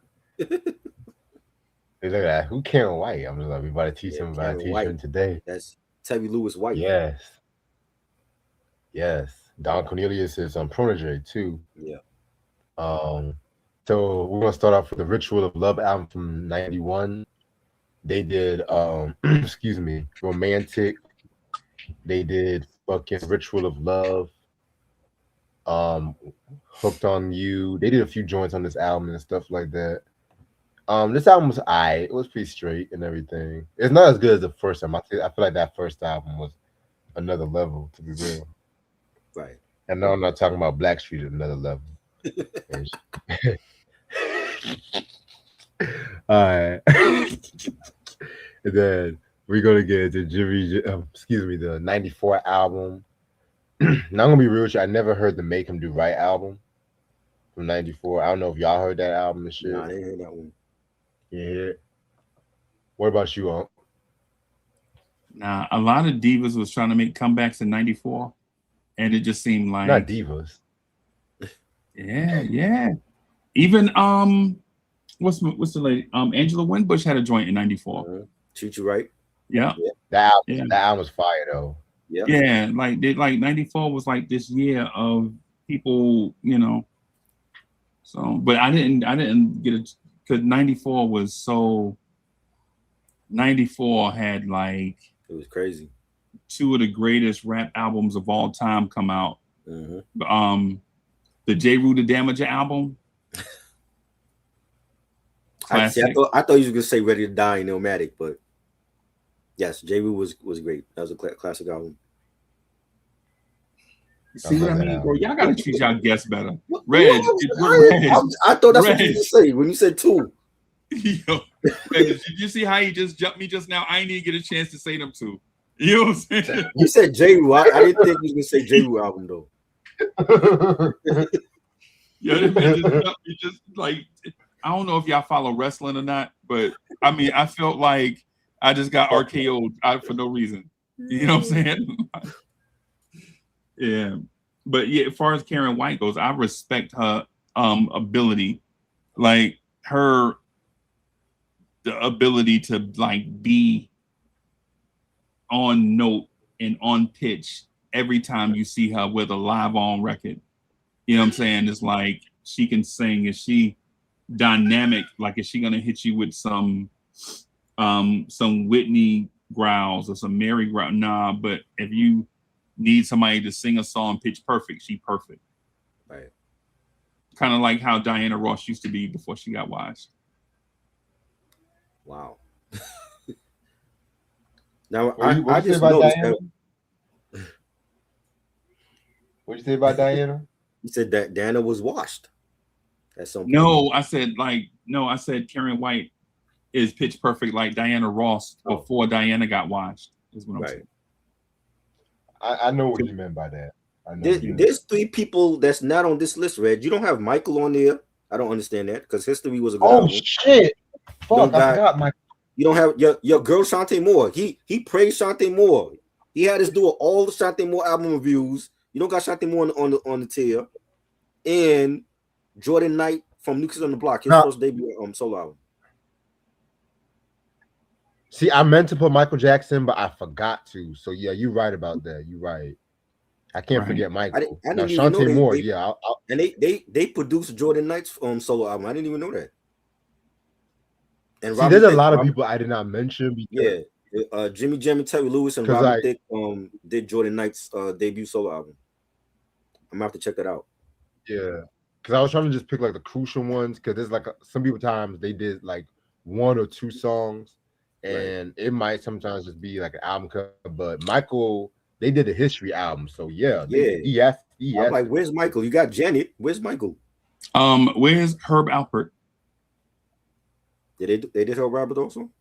Yep, they did. Making Love in the Rain, right? Making Love in the Rain yes. and Diamonds. Oh Don't yeah, you know? that's Diamonds some of are the best shit from her album. Yeah, yeah. Okay. Hold on. The Give me only one one that second. shouldn't be on here is they did a whole album for Pia Zadora. Remember her, the actress? I remember Pia Zadora. Yeah, Nah. Why are you serious? she was. I want you to She get paid was. good. What was she beautiful. on? She was on CBS Records. What was she on? She was like an actress and what shit. I used show? to see her, Movie? like back in the day, she did like movies and stuff. Yeah, she was gorgeous, bro. Yeah.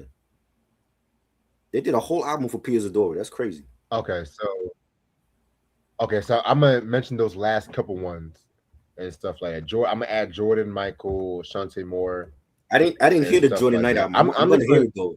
I'm gonna check it out. I heard a little bit of it. I You heard heard it? a little Okay. bit of it. Yeah, I'll give my thoughts on it. And they did stuff with Crystal I'm probably Waters gonna on take that album. Crystal Waters. Do I want to put her on here? I mean, I didn't hear the Crystal Waters joint though. That I haven't heard the Crystal Waters. I'm gonna be fair. I haven't heard the Crystal Waters. Yeah, that came out the same year as Velvet Rope. That came out the same year as Velvet Rope. Okay, before we go on, where are we gonna put Karen White though? Before we go on to the next couple ones, I'm putting her in solid. Yeah. Okay, solid. I think she's right. a good singer, very underrated. Okay, so I'm gonna be real. I'm gonna take out Shaka Khan and stuff like that because I think they only did one song for Shaka. Okay. And then I'll throw in Michael, Shantae, and Jordan, Herb, and Jordan Knight, just because their stuff was more known and stuff like that. To be fair, but I did hear that Shaka Khan joint that they did with Jimmy J. I do like that one, right? And stuff like that too. Just gonna throw that out there. Okay, so let's go to Herb Albert. You said what? The Funk This album? They did the whole album for Shaka. Yeah, the Funk This album. Yeah, that was a dope album too. That was dope. All right, so actually, you know what? Fuck it. I'm gonna throw Shaka in solid. Fuck it. Okay. It's the queen of funk. What about Gladys Knight? How many songs they do for Gladys? 2? Gladys Knight. They did shit with Gladys Knight too. See, I can't just y'all know I gotta include everybody. I can't just include everybody. It's not my favorite, and I love both. I love Gladys and Jimmy Jam and Terry Lewis, but I think you probably an omission is not a diss. Is probably right. Yeah, I don't think it's a great song. It's just not the best, right? Considering the artist. I forgot they did shit for fucking Color Me Bad and Mint Condition too. Oh. Should they have a lot of stuff with Mint Condition? They only did one song. Okay. Right. I'm not. Yeah. Okay, we can skip them. Yeah, Mint Condition was alright anyway. So yeah. Oh, Barry White. They did shit from. I forgot the Barry White '94 album. The Icon I think it's called The Love in You. Icon in You. The one with Practice What You Preach. Bro, that's what I'm saying. Remember '94? A lot of old heads. Remember Houdini the came Icon back is Love album. Right. Yeah, we're only in it for the money song. Yeah. Yeah. Okay. Yeah. All right. Okay. So finally, we're gonna do Michael, Shantae, Jordan Knight, Herb Albert. I'm gonna throw in Barry White because I do love the Icon is Love album. I'm throwing that's gonna be the final ones. That's gonna be because it's already midnight and shit like that. I didn't expect to be here that's why I ate first. That's why I told Try, let me eat first because I told you I ain't trying to do these Jerry Telethon live streams. Right. Y'all be up here for like 6-7 hours. I'm like, y'all, I gotta go, man. 3 hours is my limit. Shit. Right. I gotta go. Fuck. Okay. Herb Albert. Let's do him. Very dope jazz artist, R&B artist, if you want to say that. He did that joint with Janet Jackson, Diamonds. and stuff like that too. Making Love in the Rain, which I gotta be real with you, that was Lisa Keith doing the lead vocal. Janet Jackson That was only Lisa did backup Keith. vocals. A lot of people, Yeah. a lot of people always think Janet Jackson sung the whole song. That is not Janet Jackson. No. And I love Making Love in the Rain. I love That's that a song. joint, bro. Yeah. We might have to do a top. We might have to do a top Rain songs in R&B one day. We might have to do that shit because that'd be fire. Yes. I've been listening to a lot of Rain songs in R&B. I've been like, ooh. Lately, I've been on the R&B. I'm on an R&B mood lately and shit. I don't know what it is, but yeah, man. Yeah, but that Herb Albert album from like '87 and shit like that too. Yeah, that's fire. I'm gonna put him on go. I don't give a fuck. I don't give a fuck. Classic. You see, I love white artists. I got the Herb Albert record. I got the Herb Albert record with Janet. Great record. But some people always think I don't like white artists and shit. But I'm not. Well, you like some of them. You don't like the ones that's out now, though.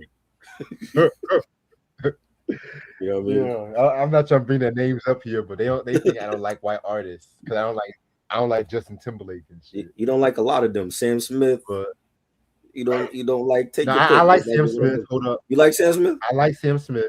Oh, my bad. You don't like Adele. You don't like Adele. My bad. Yeah, the other one. Nah, could you get Adele fatigue, bro? It's goddamn, bro. She's not always out though. You see her every once in the blue. No. I'm saying every time, I'm she breaks up with somebody.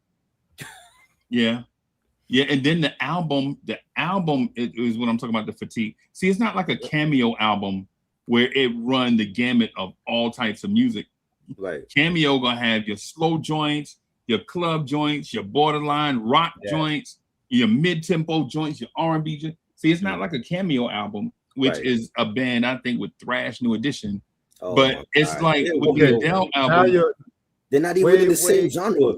They're not the same genre. They might be neck to neck if you think about it. If you count their late 70s shit, they might be neck to neck. I don't want to see Larry. What's his name with that cockpit on it? Larry Blackman. I do not want to see him running around on stage. You don't want to see an over the top lead singer that'll drag a song out 9, 10, 50 minutes. You don't want to see Larry is like 80 years old wearing a song 30 minutes long. But I'm not talking about just the word up Cameo. I'm talking about when Cameo had 12 niggas in the band when they did it. You talking about the funk group? Yes, I get it. I was talking to Q about this the other night when Cameo had all them niggas before they had the word up and She's Strange.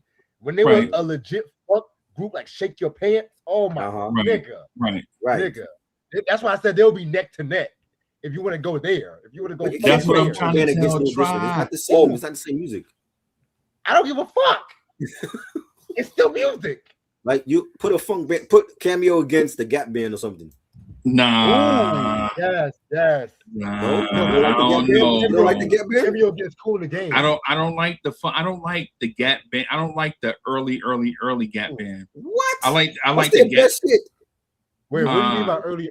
Nah, I'm not talking about 77 or 76. I'm not talking about that. I'm talking about like in their pocket. I'm talking about like 82, from like that stretch of like 81 to like 85. Gap Band they were already done after 83. They were already over. They were already gone. What are you talking about? After Outstanding and Yearning for Your Love, they were already done.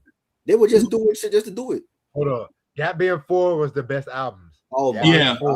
That's what I'm Gap saying. Band 4 was the best album, man. Outstanding. After 83, they were already done to me. They were like already Kool and the Gang was done after 86. They were already over. Gap Band had they were songs done after in 1990. You being too nice. No. Kool and the Gang. No, I'm talking about Kool and the Gang with James Taylor. That's their best era with James Taylor. That's when they came out with Joanna, songs. Parish, Ladies Night, Celebration. Come on, man. Tonight. Come on, man. So you don't like Cherish, Kool and the Gang. I love Cherish. You like Hell Celebration. no. If Cherish was on a shitty album though. That was on a bad album. Hell no. Cherish, Joanna, You're Emergency. bugging. That's their best shit, bro. That's their best shit. You know, I would told I know them dudes. Yes, I know. You know them. Yeah. James Taylor tried to get me to move his car. I was like, what the fuck? Yo, No, that's crazy. The best group that go against Cameo, Confunction. Confunction. That's what I was gonna say before when What you said y'all know about Confunction, niggas? What y'all know about Confunction? Come on, man. And I'm talking about pre-love song Confunction too. I ain't talking about R&B Confunction. Thank you. Yeah, I'm talking about like I'm talking about 77, 78, 79. Who has the time? Chase me. Got to be a come the fuck on. Come the fuck on. Yeah, that's the time frame. What the fuck we doing? Oh man. Come on, man. No, and no disrespect because I love songs like Love's Train, Woo. right? But you can tell that's a transition song. Right. I love Love's Train. Right. I love. Come on, man. But then that became their best known song. But you know what the crazy thing is? They wrote that song because one of the group members was sleeping with the other group member's girl at that time. Yeah. The original version, they said the original version was more hard hitting, but they had to do that shit for radio airplay and shit. Yep. That wasn't even a single. Love Train wasn't even a fucking single. It wasn't even a single. It wasn't even a fucking single. Right. And the dude left Confunction. Both of them dudes, I think Michael Cooper went solo and the other singer went solo and started producing for Hammer. Felton Pilot. Yeah. I think that was his name, Felton. Yeah. See, when we see, this is why we know our fucking shit, because niggas always talk about Love's Train. Nah, nigga, when they were on that funky shit, the glittery Earth, Wind, and Fire influence kind of shit. But you know who was another funky group that kind of got overshadowed by love songs? And they were the first motherfuckers. Controversial opinion. I love the Commodores, but my favorite years are 74 to like 77, 78. But then they were still good until Lionel left. But then Lionel did all them love songs like 3 Times a Lady still, which I fucking love. I love those shit. Right. But give me Brick House. Too Hot to Trot. Machine Gun. Slippery When Wet, nigga. Come on.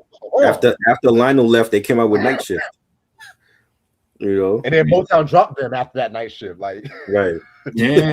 You know why, right? If y'all know the story is the reason why the Commodores got picked apart was because Rick James stormed in Motown office and pulled his thing out in front of the dude, and the dude was like, "You think you picked this motherfucker out here?" He plucked Lionel Richie out of the Commodores. Right. Next thing you know, Lionel Richie got songs all over the radio, and the Commodores doing Night Shift. Yep. And Rick James faded into whatever. I think he went to Atlantic. Did he go to him and Tina Marie like in Atlantic or something? I forget. Warner Bros. Okay. Yeah. Wow. Yeah. Honestly, Rick James after the Glow album from '85, he was like, yeah. I didn't care for the Flag. I didn't care for Wonderful. Lucy's Rap. I liked Lucy's Rap though. Lucy's Rap was fine. Right. I think we got fatigued from him too because the stuff was like everything is in that same pocket. But you mentioned Tina Marie though, but Tina Marie still has some heat. Naked to the World album from '88. Yeah, that might be my favorite Tina Marie album next to Robbery. Like once she left Motown, she was dropping some of her best shit. I think she experimented and I liked it. Yeah. Personally. Star Child album. Yeah. I like when she experimented, like with song, not with just an album, but sometimes she would experiment inside a song with stuff. And you're like, oh, okay. Exactly. Yeah, just trying something different. So yeah. To this day, I love Ooh La La La to this day. Yeah. Like remember when I made that term sunset R&B? Right. That's the album I think about when I think of sunset R&B.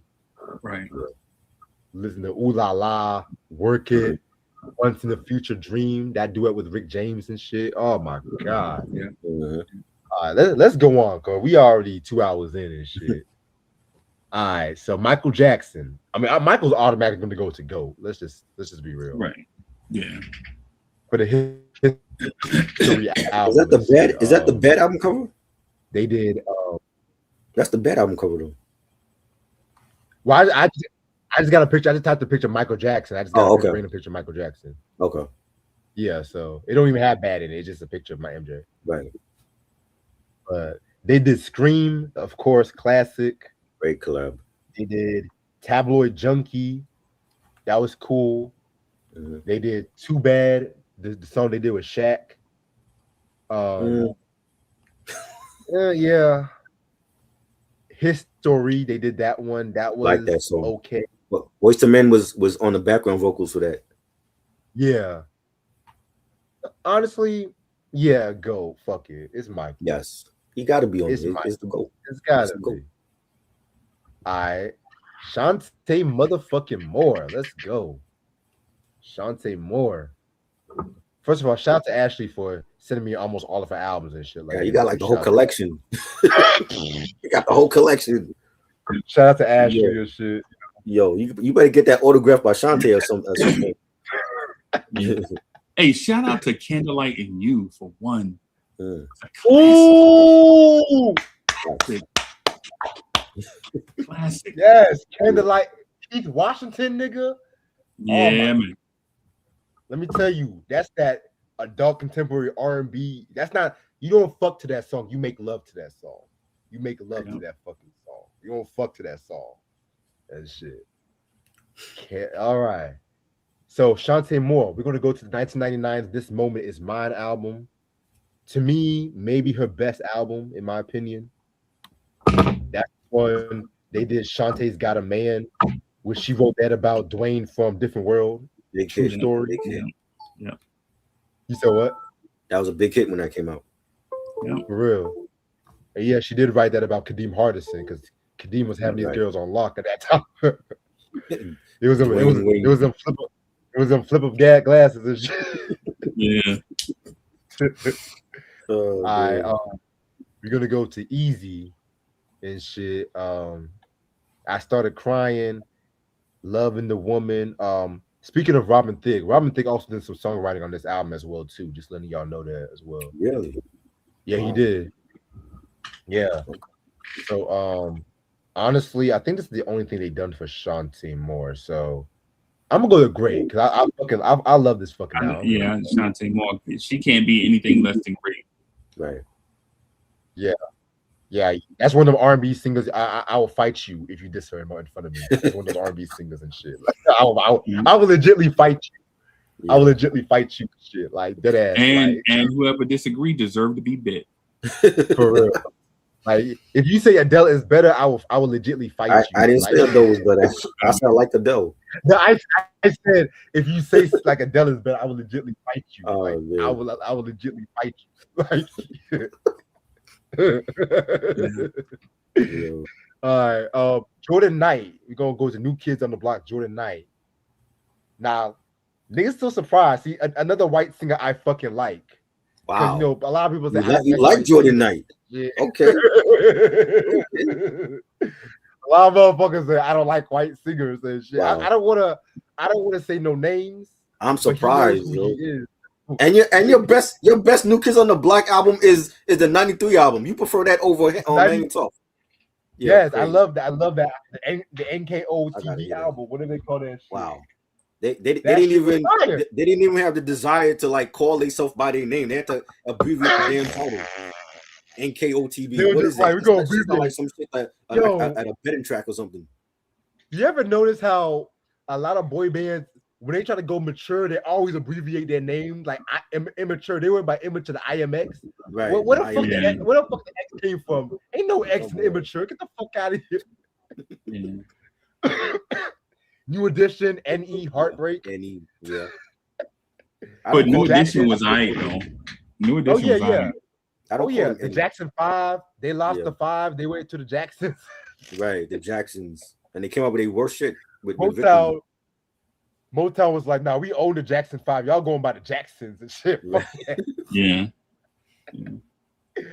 How you lost Jermaine and the number 5? That's Right. Because they were 6 at one point. They can't call themselves Jackson 6. You know what I'm saying? On the Who's the victory sixth cover, it's member? all 6 of them. Who's the sixth member? Oh. Randy. Randy Randy's was. the sixth member. I thought Jermaine was the sixth member. No, bro, And Jermaine he- was there before Randy. Randy came in later because he's the younger one. I thought Randy Isley- was the first lead singer.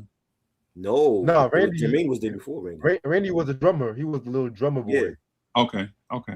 He used to play percussion That- and shit too. The little brothers left the Isley brothers. They went by Isley, Jasper Isley. Dropped Right. Caravan of Love and shit. Yeah.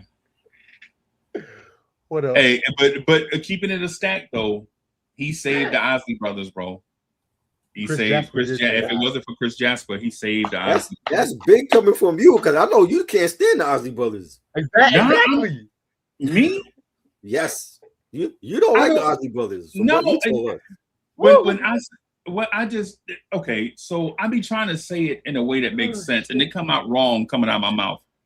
I just don't fuck with them. Like I'm not checking for them. Right.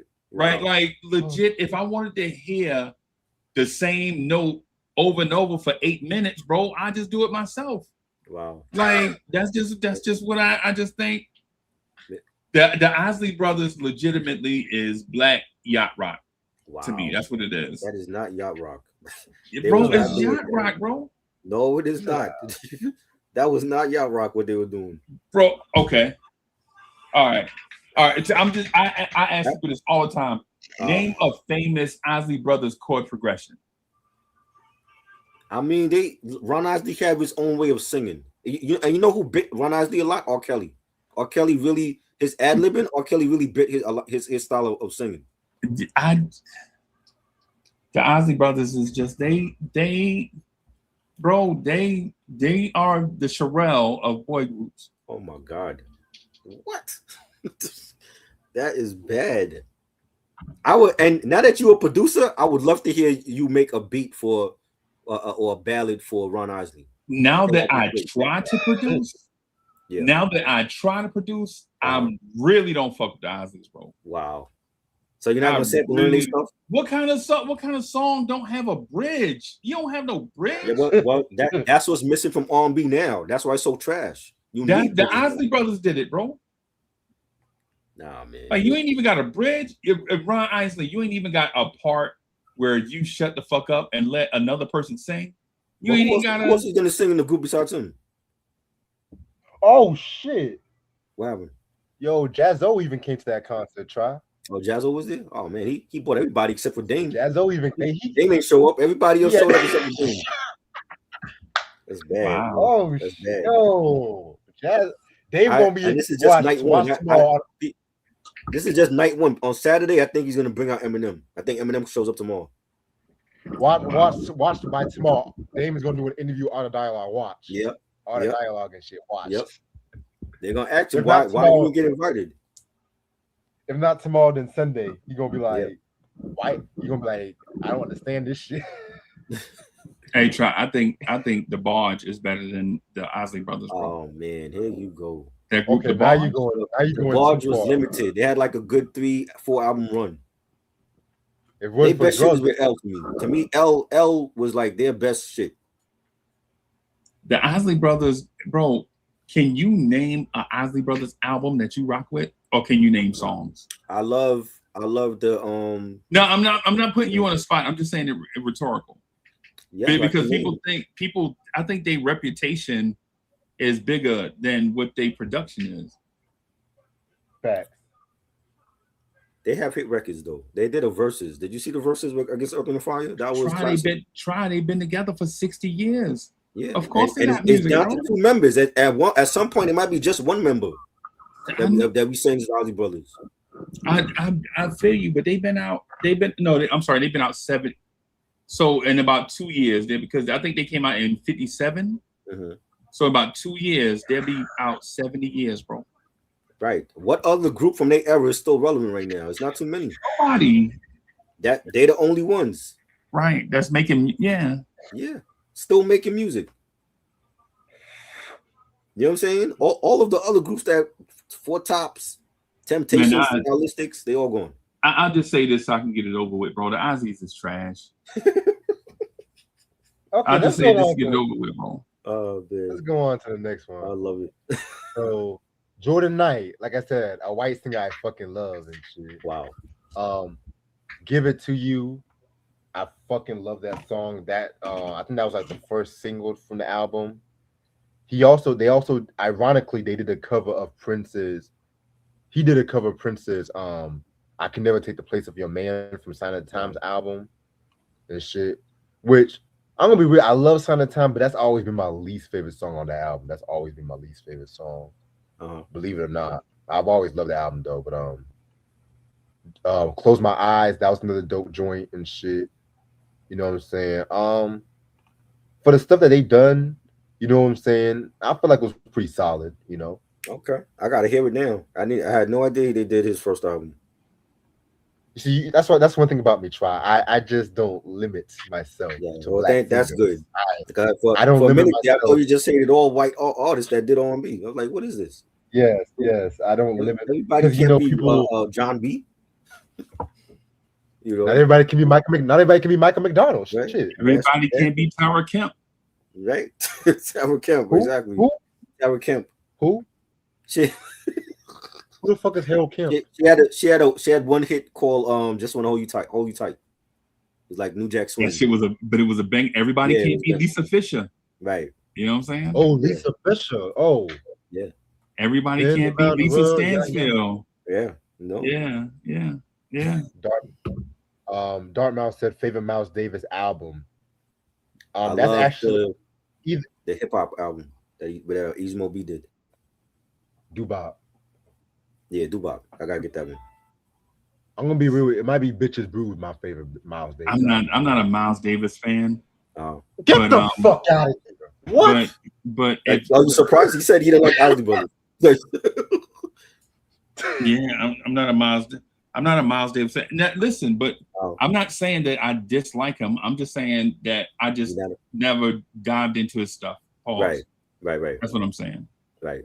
But I think you will love the doo-wop album because Easy Mo B gave him that hip hop sound. Right. And at that time that was needed for hip hop. Like the same way that Guru did Jazzmatazz series, that was needed for hip hop. And that's my favorite Miles Davis album. Now I am a Grover Washington Jr. fan though. Okay. Yeah.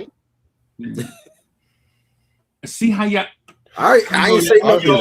I'm listening. I ain't say nothing. Don't do that, bro. No. Don't do that, bro. No. He let said me he say alright. it. Grover Washington. No, because the same way I feel about Grover Washington, the same way he feels about Miles Davis. I like him, but I never really invested into his music like that. Right. Oh, okay. Besides like a few samples. I do have some of his albums though. Okay. Right. That's why I said he alright. Like he's good, but he's not Right. somebody I listen to when I'm in the mood for some jazz at that time. You know what I'm saying? Right. Now if it was Roy Ayers, that would have been a whole different story. Oh yeah. Well, yeah. Because Roy is the man and shit, you know. But all right, so finally, wait, actually, I forgot TLC. They did one song for TLC, I think, on the fan mail, the overrated fan mail album. Excuse me. Oh man, I like it, but niggas act like that's like the Illmatic and shit like that. Right. I agree. Now they did something called TLC "I'm don't Good have at the Being Illmatic, Bad." bro. There you go. I love that song. T-Boz killed it. That was Yeah, cool. That was cool. You are absolutely correct. T-Boz absolutely killed it. And I mean, she killed it in a good way because you have all three of them on that record. Like Left Eye has a rap part. You got Chili on there. You got T-Boz. That's one of their best And the other girl, the fourth member. What's the fourth member name? The one that be doing the singing for them. She ain't on this. The fourth member. Who's the fourth member? You talking about Black? No, I'm talking about TLC. They have a ghost singer. You talking about the girl that left the group before they become famous? No, I'm talking about the one that was singing for them when they was making albums. Who's their ghost singer? I don't know. I know. Are you throwing it out there? You don't know. Hey, bro, have you ever heard TLC sing live? Yes, I went to the concert in '95. The Waterfall tour. And my ears will never be the same. Oh bro. my God. No, they can sing. They can sing. Yes, they can. Yeah, you have to see them live when Left Eye was there. Like they were an hour late, but they made up for it. Okay, like they definitely can sing and dance and perform. They can dance and perform and all that, bro. But nah. I ain't saying T-Boz is Stephanie Mills now. T-Boz, you know, she was called Raspy for a reason. That's the nickname Jermaine Dupri gave her. Nah, But bro. she fit her voice fits the songs that were made for them. Hey, you ever heard that song "Freedom" Yes. from the Panther soundtrack? Yes. When all them ladies was there singing, Uh-huh. and as soon as T-Boz opened her mouth, he was like, "Nah, who gave her a part?" She was a good leader for that group. She don't have the best voice, but she was good for what she had. You know, I always felt like Chili should have went solo, and she never did. And I think she should have went solo a long time ago, and left. I went solo. She went to the wrong label. She went to Death Row. I think that was the wrong label for her. You know what I'm saying? But they are all time. They in the Hall of Fame for a reason. They all time greats. They had big hits. They had great classic albums. But T-Boz wasn't the best singer, but she made do with what she had. You know, there's a lot of frontmen we can say. Ralph Tresvant Ralph Tresvant is not a great singer anymore. Hey, like Ralph Tresvant was I love great Ralph. singer. He's a great frontman, but when you hear them now in 2026, when they do Cool It Now and Candy Girl, they have to go another range because he don't have that voice anymore. Yeah, he don't have that voice no more. But you know that's T-Boz singing on Pony by Genuine. I didn't know that. Yeah. She did background vocals, yeah. Oh yeah. wow. That's her sound. Yeah, that's T-Boz. Oh boy. T-Boz is terrible, bro. Yo, I'm gonna just say this, chat. If y'all ever get in trouble, y'all need a lawyer, man. Make sure y'all call Triborough because Triborough will get you. I'm gonna be on that hill for whoever, great. Bro. I'm gonna be on that hill for whoever, for New Edition, for TLC, whoever. We got one more, right? Janet Jackson. Oh man. All right.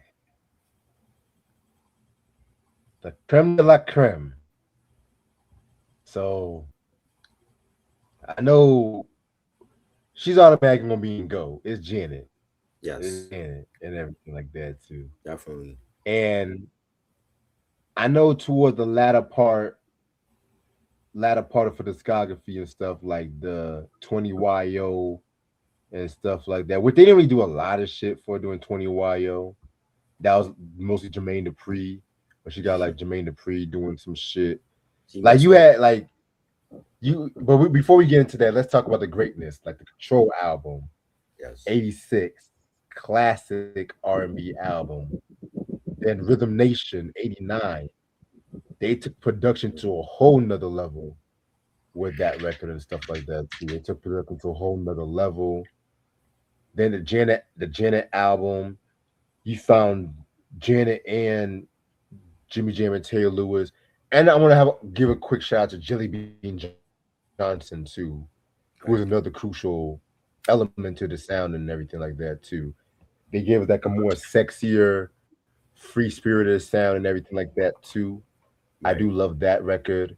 And then by the time we get into the Velvet Rope album from 97, that at that time, I think they said in interviews that was like the hardest album they did with Janet, because like just what she was going through and just like how carefully she wanted to do the sound and everything like that. If you watch the documentary, that documentary that came out in Lifetime years ago, which I feel like that's a very dope documentary. That was good, yeah.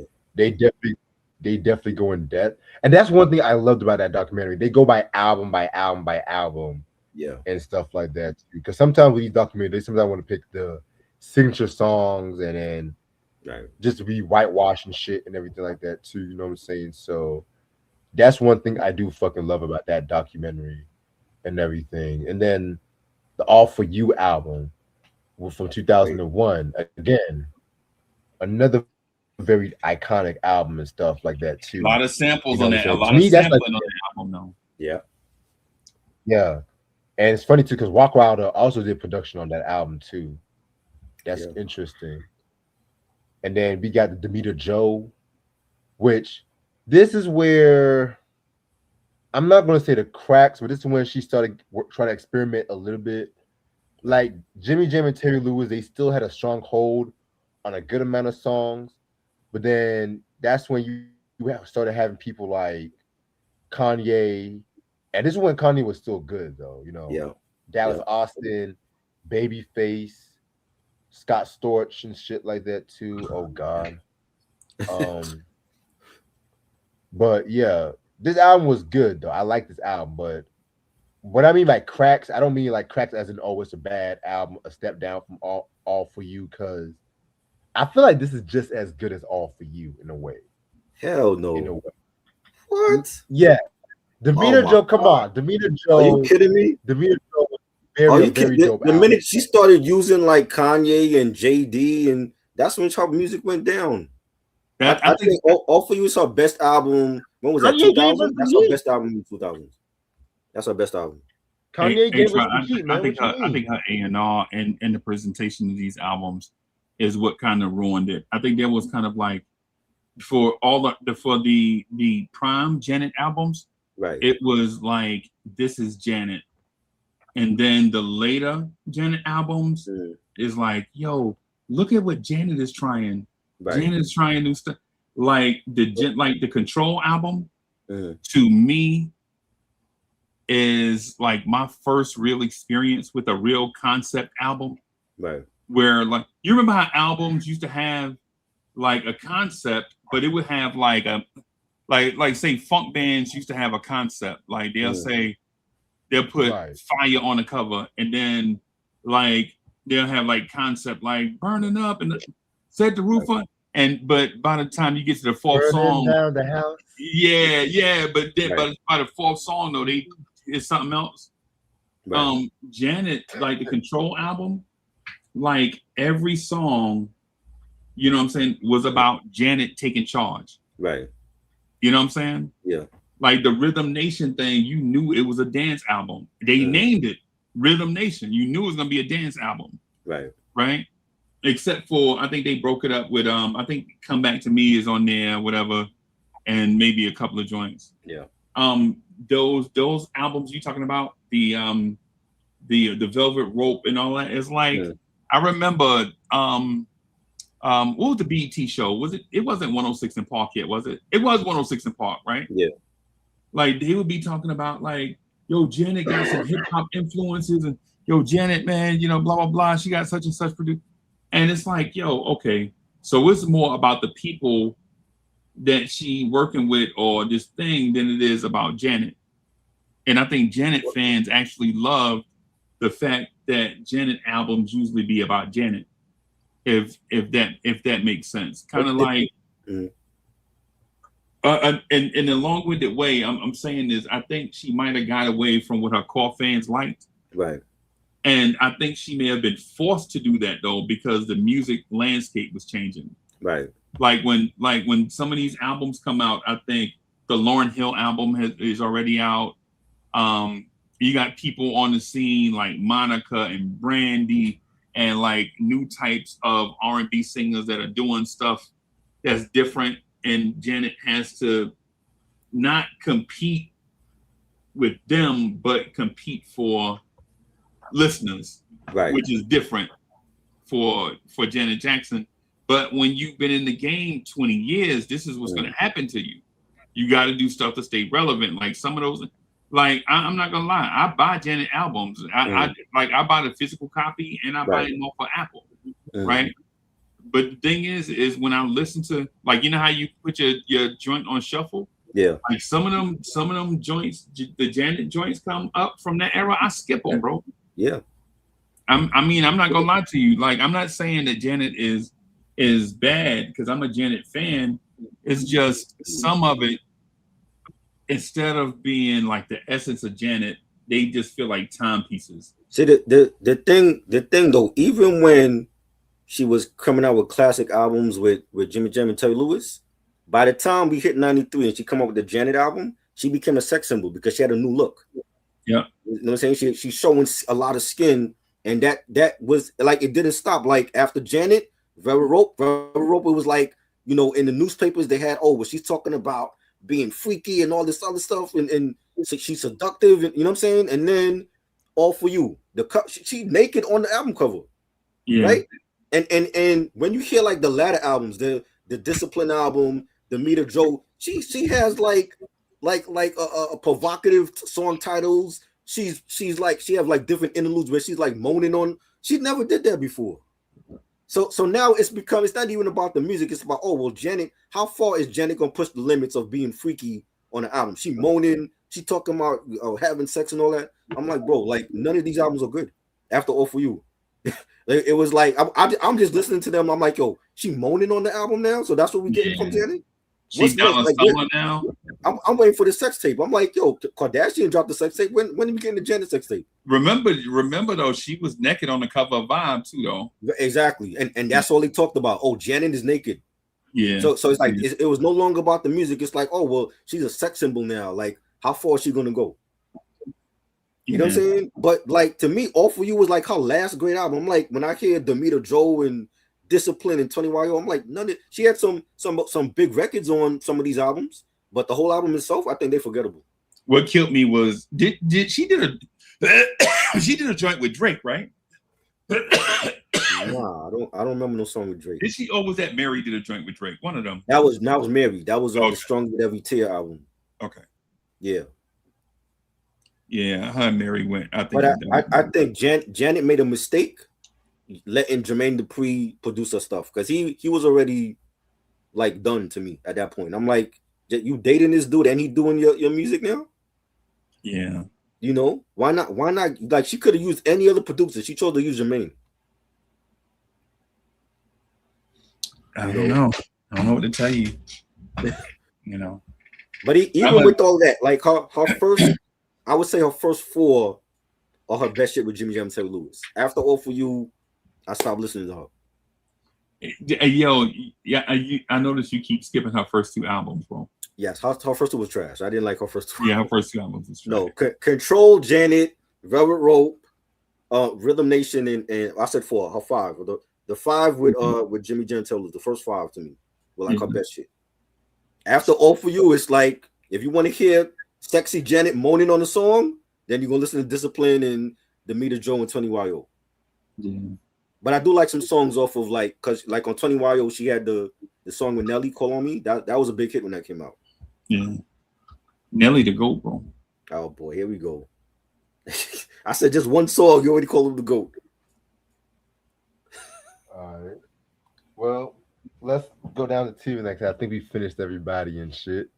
Right. So for GOAT, we got SOS Band, Mary J. Blige, New Edition, Usher, Boyz II Men, Herb Alford, Michael and Janet Jackson. For Great, we have The Time, Climax, Alexander O'Neal, Force MDs, Human League, Mariah Carey, and Shantae Moore. And for Solid, we got Sherelle, excuse me, I can't talk. Sounds of Blackness, Cheryl Lynn, Karen White, Shaka Khan, Jordan Knight, and TLC. So this is the first tier ranking with no mid or get the fuck out of here. Trash. Yeah. That's crazy. This is crazy. So, well, I want to end this off right here because it's 12 something. I'm still trying to get some shit done tonight, but this has been a fun ass tier ranking list. I definitely want to do more R&B. I think Babyface might be the next one. Oh man, I think. Keyword I think, because I might want. I still want to do. Part of me also want to do RZA. I'm thinking about doing RZA too. Oh yeah, RZA for sure. Man, I'm gonna let you know. I'm gonna let you know because. All right. So, just to let you guys know, in the next 2 weeks, I'm officially going to do the Golden Girls sitcom retrospective and shit. You know what I'm saying? It's been a while since we did a sitcom retrospective. So, I know I said that I was going to do it months ago. Life's been happening. I needed to take a little break and shit. So, that's all I got to say. Plus, I've been DJing a lot of gigs and stuff too. So, I was just like, yeah. So, definitely gonna invite Mike on that one and shit too. Also got some more music content I'm working on. I'm trying to drop another CD recap, hopefully before the month is over. So be on the lookout for that. So yeah. Hey, thank you for joining us, man. This was epic. This was epic. Of Like course. I feel like we got to do these now with Unc here. Like it's just that much more better. Bro, y'all be man, Oh, yeah. y'all be wanting to jump me, bro. No, You I'm know what not. I'm saying? Nope. Like, Nope. I'm not doing that. nah, I be trying to be in the middle of the road, bro, and then I think y'all do stuff to trigger me. No, You know what I'm saying? You said Like, all the triggering by you this said all Sherelle, the triggering. bro, come on, Sherelle and GOAT status, bro. What the I fuck? never put in ghost status. What the I said fuck? I know a couple of her songs. She got a nursery rhyme song, bro. She's saying I Sunday, never Monday, put in Tuesday. ghost status. Like I she said ain't I even know. singing. I didn't bro. listen to Sherelle like that. Like growing up, it was Whitney, it was Mariah, it was Mary. It was anybody over Sherelle. I wasn't a huge Sherelle fan. I know some of her songs, but I didn't put in GOAT status though. Yeah, I'm She got a saying she got a classic- song that didn't mean to turn you on. Like, But she got a classic it record. means She got a to classic turn record you with Jim on. Taylor, She bro. not even singing, bro. She not She got, even but hitting she got notes. classic records, just like Human League. They got most people know that one song from them because of Jimmy Jam and Terry Lewis. Yeah. You know what I'm saying? You know, but I think it's so much better with you here because you know this, you know the music too. You know what I mean? Yeah, Like- man, like- it's fun, man. Yeah. Before we go, just like let the people know where they can find you and what you got coming up. Oh, definitely. Lawrence Tears, Knicks basketball content, man. It's a huge community. We somewhere between 30 and 40,000 subscribers. That number is growing all the time. Definitely Echo and Essence. Check it out, man. It's a lifestyle channel, man. I'm uploading music there all the time. If you like all types of R&B, all types of music, I'm sorry. What I found here lately is I'm a big fan of house music or techno. Well, not techno really, but more house music. Big fan of house dance music. If you like music conversations with people who won't stand by the opinions, like Echo and Essence is the place to be. So come through, watch the channel, subscribe, hit the like, join the community over there. Thank you. Much love, man. This is dope. Shout out to everybody that came through and checked us out for this long. I can't believe Reg let you jump me twice, bro. Lord, do that. Reg, he just sat there. He ain't say nothing. I ain't jumping nobody. You speak in your mind, and I I said J. Rue the Damager, and you almost choked me. You RKO'd me. I thought because I didn't expect you to say. I thought you was gonna say Nas and Ready to Die. I didn't think you was gonna say J. Rue, but I couldn't even give Primo his props, bro. I was gonna say that and then give Primo his props, going to talk about Gangstar and then Big and Nas and everybody else, and then I got through to the other turnbuckle and came out and got RKO'd in the middle of the ring, bro. My bad. That's for people that know wrestling references. If you don't know wrestling references, his first two with Primo is best shit. I wish he would do another album with Primo. Hey, y'all, I gotta run. Thank y'all for having me, man. No doubt, man. Anytime, Uncle. I'm about to head out myself too. But yeah, you got anything coming up, Try? I'm going. Rocker Bash is coming back next week. Finally, you know he's been going for a minute. We're gonna definitely get back into the live streaming on Wednesdays, and I got some unboxing vids coming up, and yeah, just stay tuned, man. We just, maybe some more movie stuff definitely dropping this year. Some more. I want to do more movie discussions and reviews. That's coming up, so just stay tuned, man.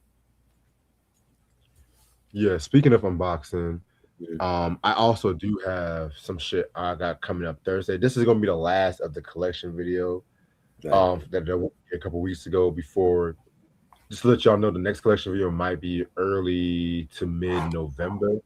Okay. And stuff like that too. Yeah, early to mid-November. I think I'm gonna do that shit. You know what I'm saying? Because after I come back from my trip to Maryland for my cousin bridal thingamajig, that's when I'm gonna start collecting it and stuff like that too. So after I pick up these last bit of vinyls, I'm gonna take a break from collecting to save some bread and everything like that too. You know what I'm saying? So this Thursday I'll definitely pre-record a video these next vinyls I'm gonna get, y'all gonna be kind of surprised by a few of them. So that's all I'm Can't gonna wait. say.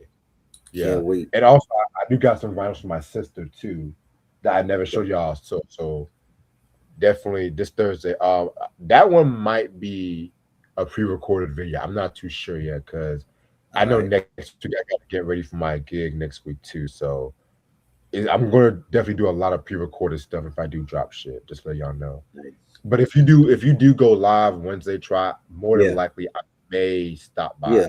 We're gonna go live because Rocker hit me up, and he's been dealing with a lot personally, and he's been dealing with seeing my Knicks, win the championship, and I know Piston fans are in their feelings, so he's coming back finally, and we're gonna talk about a lot of stuff that's been going on.